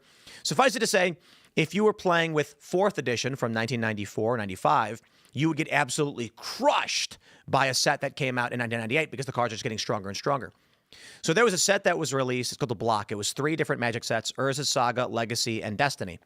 And it was bonkers. The cards were fast, powerful. Games were over super fast. Galarian Academy. Exactly. They banned so many of these cards, Galarian Academy being one of them. And so the next set to come out, I believe after this, was Mercadian Masks. And Wizards at the time said, we are going to make this set the worst possible set imaginable. The cards were just miserably weak, super slow, boring, and it was really incongruous trying to play in modern tournaments, or in standard tournaments, I should call them. Like, I meant modern, like at the time.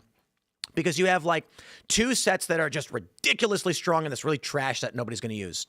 But once they rotate out the older sets that were really powerful, you're only left with 3 really trashy sets, and everyone's brains readjusts to the speed of the game.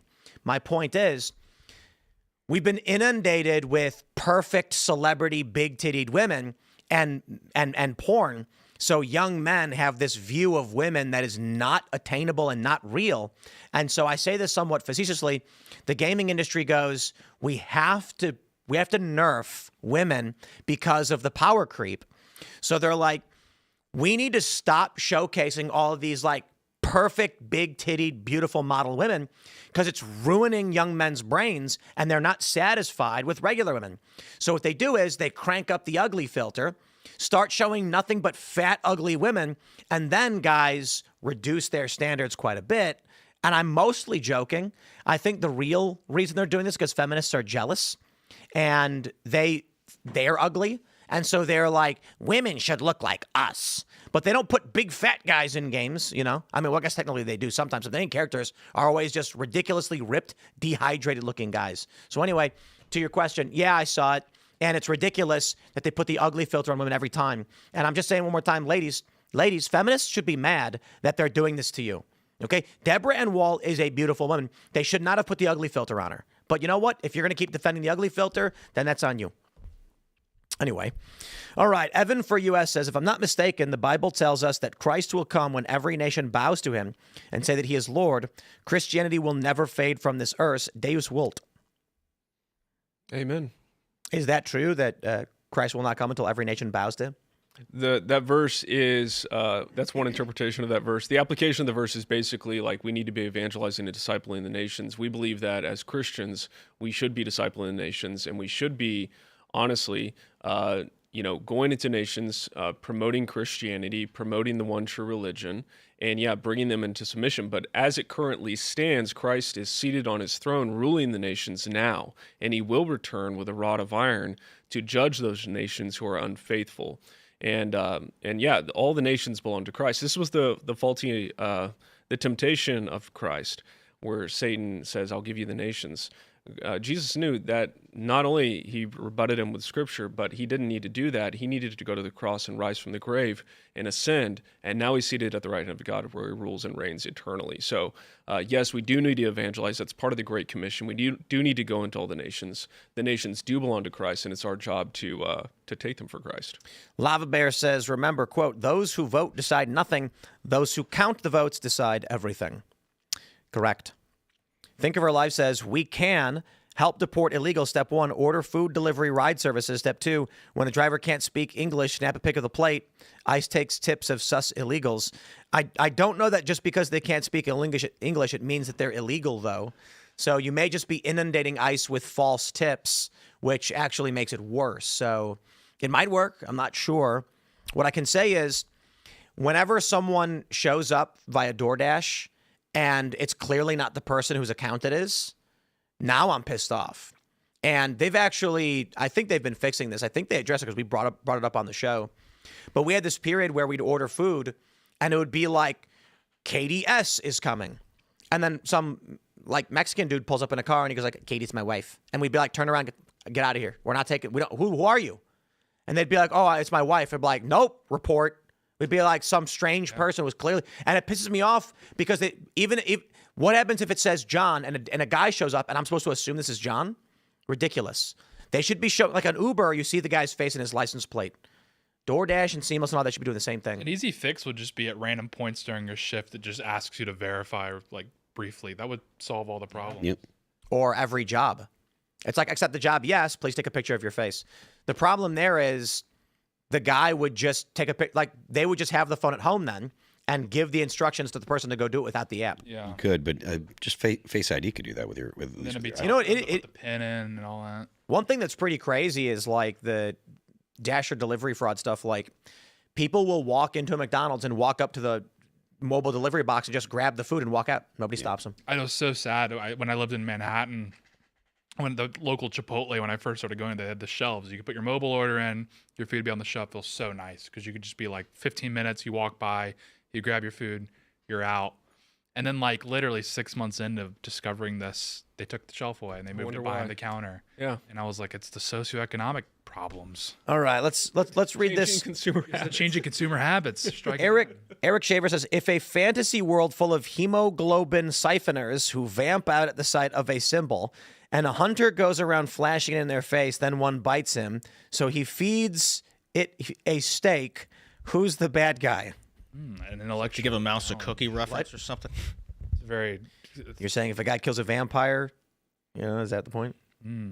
Mauricio says, Tim, please don't give up on law and principles. Indeed, they're what separate us from the bad guys. The problem isn't having them, it's failure to enforce them. You lose if your enemies beat you, and also you become them. Agreed. I am going to call the AG right now and demand he arrest every young couple that is cohabitating in West Virginia. I'm not sure that's the law. Got two allies here. I mean, okay.